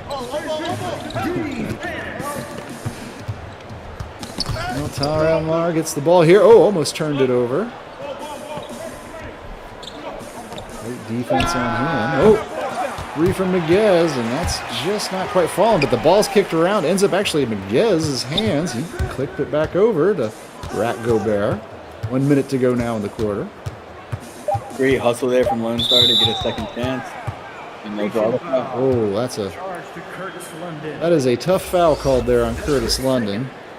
Gobert actually had 3 different defenders around him. Wasn't going anywhere, and kind of got bailed out there on the foul by London.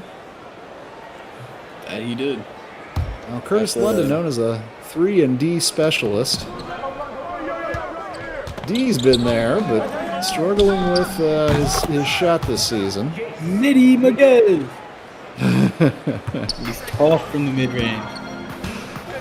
He's tough all around, just a scrappy player. This is a scrappy team, Lonestar, and that's why they got this game pretty much wherever they wanted on the road. Oh, didn't want that, though. Dime Hardaway. Normally he creates with his passing. Buried a 3 there. Bay Area now up by 2.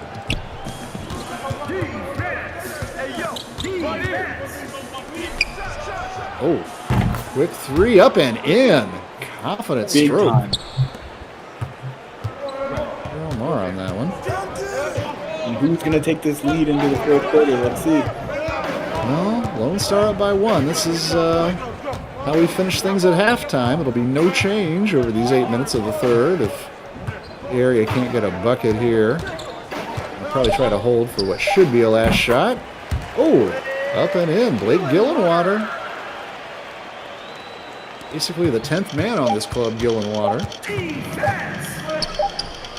Gez is going to give it a heave from half court. Oh, he did. Won't go. That's just going to bring his shooting percentage down a little bit is all it's going to accomplish. But Lonestar right in this one. Bay Area up by 1 in a tight, good ball game with just 8 minutes left to go. Come right back for the thrilling conclusion here at the Bay Bridge Athletic Club.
Breakers leading Lonestar just by one. They do have the ball here. This thing is going back and forth. Lead changes, ties. This one has lived up to the billing, folks. I hope you've enjoyed it. Thanks for sticking with us tonight. We got a great finish coming our way. I'm going to ask you again. We talked about our picks already. You still sticking with Lonestar? As Indy Gibson knocked down. I'm still sticking with that corner man. three. Back out in front. I do think this game is coming down to the last minute, maybe the last possession. Lonestar has just proven a proficiency. Oh, and look at that. Another miscommunication, attempted lob. That's second or third time tonight that Ship and Hyman have just not been on the same page. And it turns into 3 down on this end. Love that for them. It's Tyrell Marr starting the second half. He normally comes off the bench, but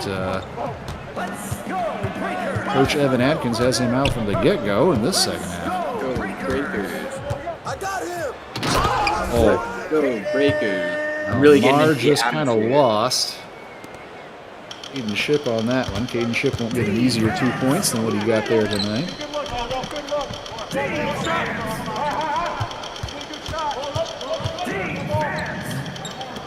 Marr has it. Gives it out to Gibson. Ooh, had that 3 lined up. Marr starting the second half in place of Jace Miguez. Miguez going to come off the bench.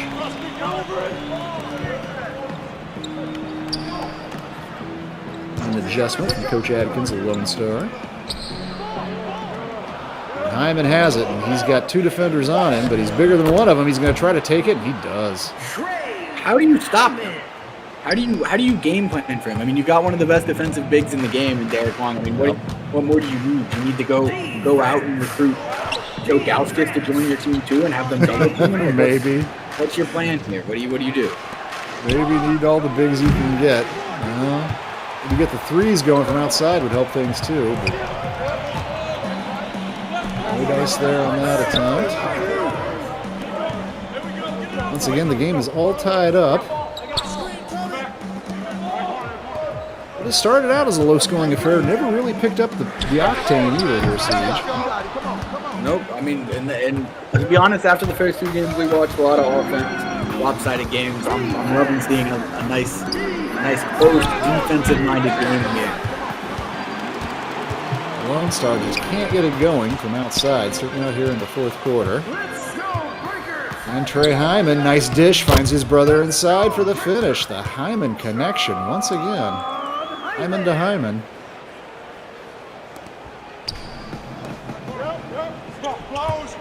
Not more of those brothers at home or something, is there?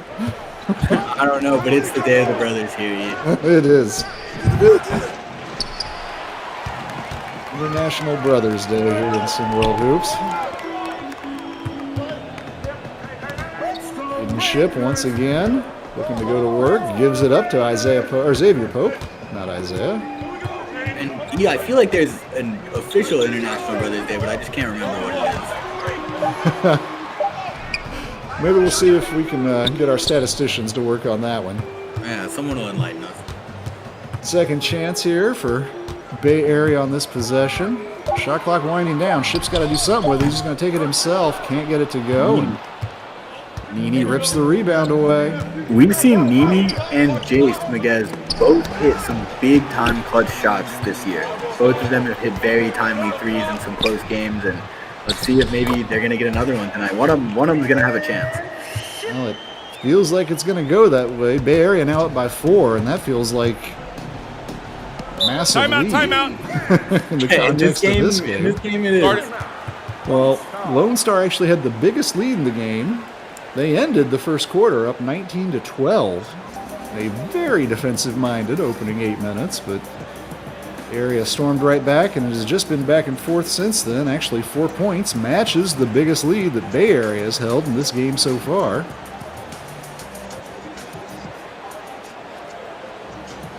Bay Area at 6-2 in the highly competitive Legend Conference. You know, if they knock off Lonestar here, definitely have an argument to make that they are the top club in all of SimWorld Hoops. Well, you know what, Siege? They actually have a unique back-to-back opportunity here. If they can knock off LBC tonight, turn around tomorrow and take their act out to Beasts and knock off a ferocious Beast team, you'd be hard-pressed to probably say that there's a better team in the moment right now than Bay Area Breakers. And you read my mind. I was about to say the same thing. I'll be on the call tomorrow night, get to witness that one. Excited for that. And I mean, yeah, like you said, if they can take down another one of the best teams in the league in Lonestar Basketball Club here, turn around, take down that another one of the best teams. I mean, it's hard to argue that they're not the best team in the league. But we'll see if they can pull it off. I mean, this game's got plenty of time left. It does. There is plenty of time left, and we've just been talking best team in the league, but I guess we also got to talk about best player in the game, even though I feel like a player may still reveal himself with heroics to come. But who do you have with 3:53 left on the clock, Siege? Who would be your player of the game? Player of the game here? Who? It's a tough one because both teams have been very team-oriented games here. I almost want to give it to Derek Young. He's done a little bit of everything. You look at the stat sheet, he's got a great plus-minus, and he's pulled on the floor. You know, got a few blocks, got some rebounds, scored a little. He's done his best with Trey Hyman, which has been almost impossible task. If they don't pull it out, it's hard not to just give it to Trey Hyman just because of the imposing force he is. I mean, he makes a difference in the game, whether he's grabbing a board, scoring, being a defensive presence. I mean, he changes the shape of any basketball game. I got to give it to Trey Hyman, too. I actually think this has been one of the best games of his season so far. He looks energized out there playing with his brother. Maybe the addition of Sean Hyman is an upgrade for Trey as much as it is for Bay Area just overall as a team. And Bay Area is now up by 6. They're threatening to break there for Lonestar. 3-second violation gives them the ball back. So there you see Ronnie Shanahan getting set to re-enter the game. And, you know, you just mentioned it about his brother Sean kind of elevating his game. Basketball is a sport where, more than any other sport in the world, a player's performance on a team is all about fit. It's all about chemistry. You can see a player be terrible on one team, go to a new team, a new system, and really be like a huge impact player. We saw it recently. You know, I want to reference Russell Westbrook on the Lakers. He was getting, he wasn't the guy. He looked like his career was over. Got a little resurgence across town in LA, and with the Clippers, and he's making a difference. And I think there's a lot to be said in basketball for chemistry. And when you're playing with your brother, I'm sure they've played a lot of basketball together. He knows him. They know how to set screens for each other, set each other up. It's also just an energy thing. When you're playing with your brother, you want to show out. You want to show that, hey, we talked about it earlier. Who are the best pair of brothers in the game? And the Hyman brothers want to show that we're in that conversation. So it definitely, I think, is elevating his game tonight, and it's going to continue to elevate his game for the rest of the season, which, to be honest, is a scary thought that Trey Hyman could elevate his game even. Well, let's see who elevates over the course of the final 2 minutes and 40 seconds here. Bay Area up by 4. They had nosed it up to as much as 6 before Nene Gibson drove the lane, got a bucket right there. Gibson's had a pretty nice night tonight. Jace Miguez has definitely contributed, but Miguez's outside shot just not falling. Came into this game, and he'd hit 21 threes, same as Nene Gibson, to tie for the lead on Lonestar, but Lonestar Basketball Club definitely is going to need number 23 in blue out there over these final minutes. Get them back into this, and it is worth noting, Lonestar 7-1, but technically speaking, they're on a one-game losing streak. This would be back-to-back losses for them if they're not able to reverse this deficit here over the final couple minutes. Yeah, I'm hoping they do. I would love to see a nice game winner, potentially, maybe even some overtime, but that's just me being a selfish basketball fan. Well, with all of the ties and lead changes we have, it certainly wouldn't surprise anybody if that's how it ended up tonight. But Trey Hyman hands it off to Sean, or Pope. Oh, once again blocked by Long, but Pope gets it right back and puts it up and in. Persistent play from Xavier Pope. See what Lonestar Basketball draws up here. They got to get a bucket here. It's getting down the crunch time. Jace Miguez still can't get it going from outside. It was open there, too. Desperately need a stop on this possession. 2 minutes to go in the game. Need a stop here. Bucket here from Bay Area is going to all benefit. Pope tried to hit a dagger there. It wouldn't go. Eric Long fighting for the board there. Great box out from the massive Trey Hyman. Indy with 3 defenders on him as his shot swatted out of there. He's trying to post up Trey Hyman, but I just don't. I mean, he Gibson's a great player. That wasn't his best moment. And then Shanahan found Royce Anderson underneath the hoop. 8-point lead for Bay Area is their biggest of the game, and they are playing well at the right time. Crunch time.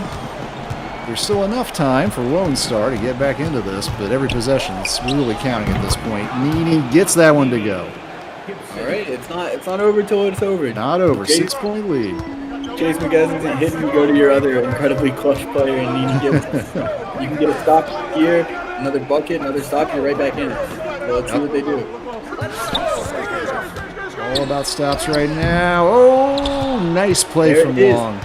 And did you see that screen from Trey Hyman? That's like running into a brick wall. Talk about some Chase McGuez! Oh, Chase. I think Miguez is now 0 for 7 from the deep. And some of those have been shot clock running out affairs, but still. Defense is there for Lonestar. They're not giving up, and they're still not out of this. And there's a lot to be said for Jace McGuez going 0 for 7, 0 for 8, and them still being in this game like this. I mean, it just goes to show how disciplined, how deep Lonestar is. But I mean, that's a wide open shot right there. You expect Jace McGuez to knock that one down. Some nights, some things go your way, and sometimes they don't. We saw Bakari James 9 for 9 from 3 this evening. You might see Jace McGuez go 0 for 8, 0 for 9 before this is over. Oh boy! Timeout. Easy bucket. Heartbreaker and backbreaker there maybe for Lonestar. They trail by 8 with 34 seconds. We'll get possession here, but they need to score quickly, foul, and have some good things happen, basically, to pull back into this contest. Yeah, it's looking bleak, but yeah, you never say never here. But you almost have to wonder with how close this game's been, and Jace McGuez having an off night, and still being a close game. If this game might have been any different if we had it in Dallas. You go 1 for 8 or 2 for 8 instead of 0 for 8 on the evening. This would be a one-possession ball game, but instead it's not. But Lonestar not counting themselves out yet, and they have won some games on some last-second shots and buzzer beaters already this season. So don't want to prematurely hang an L on them, but if they do, this will be 2 straight losses after winning their first 7 for Lonestar, which undoubtedly will cause pundits on Discord to question them. I'm sure someone will question him regardless, but Bay Area, if they pull this one out, they've got no rest as they go tomorrow to play. This is true. The Beast of Thieves. I mean, that's a tough slate, a tough week for them. I mean, that's well, it's a prove it week, you know. Exactly. You come out of this all right, and you look pretty good. I mean, you can look at it 2 ways. It's a tough week, or it's a chance to prove ourselves. A chance to say, yeah, we're one of the best teams in the league. We're the best team in the league. I mean, that's who we are, and so let's see if they take that opportunity, close out Lonestar here, and see if they can get a win tomorrow night. Let's see if something's drawn up here for Miguez again, or if they plan to get it back in Nini's hands. Miguez has it. Oh, thought about it and thought better of it. It goes inside, but even his 2-point shot won't go there. Tough night for Miguez. Tough night for Lonestar. Are they going to foul, or are they just going to let this game run out? Oh, they're going to run it up. They're going to run it up. Bay Area breakers with no regard for human life. Nope. They wanted this to be a double-digit win. The final score might not tell the story of how close this game was. And Jace McGuez, a little bit too late, is going to knock down the 3. Oh. Gets that 3 to go, makes the score a little bit respectable, and even with that late 3, this final score line doesn't reflect how close this game was. Bay Area Breakers, narrow victory over a tough and talented Lonestar club. No rest for the wicked. They got to go get in the showers, clean up, get on a plane. They got Beast of the East tomorrow night, and that's going to be back on SimWorld TV. Thank you for being with us tonight, folks. We appreciate it. Myself, E-Lava, and my broadcasting partner, Siege, thank you very much. I also want to say thank you to our producer, Roniel, And mostly, thank you to everybody out there in SimWorld, watching, taking part in the Discord, being part of the game. Hope you join us if you're not already. Become a player, become a coach. SimWorld available at discord.gg/SimWorldNBA. Until tomorrow night, 7 o'clock Eastern Time, when we'll be back. That's a wrap, folks. We'll see you again soon.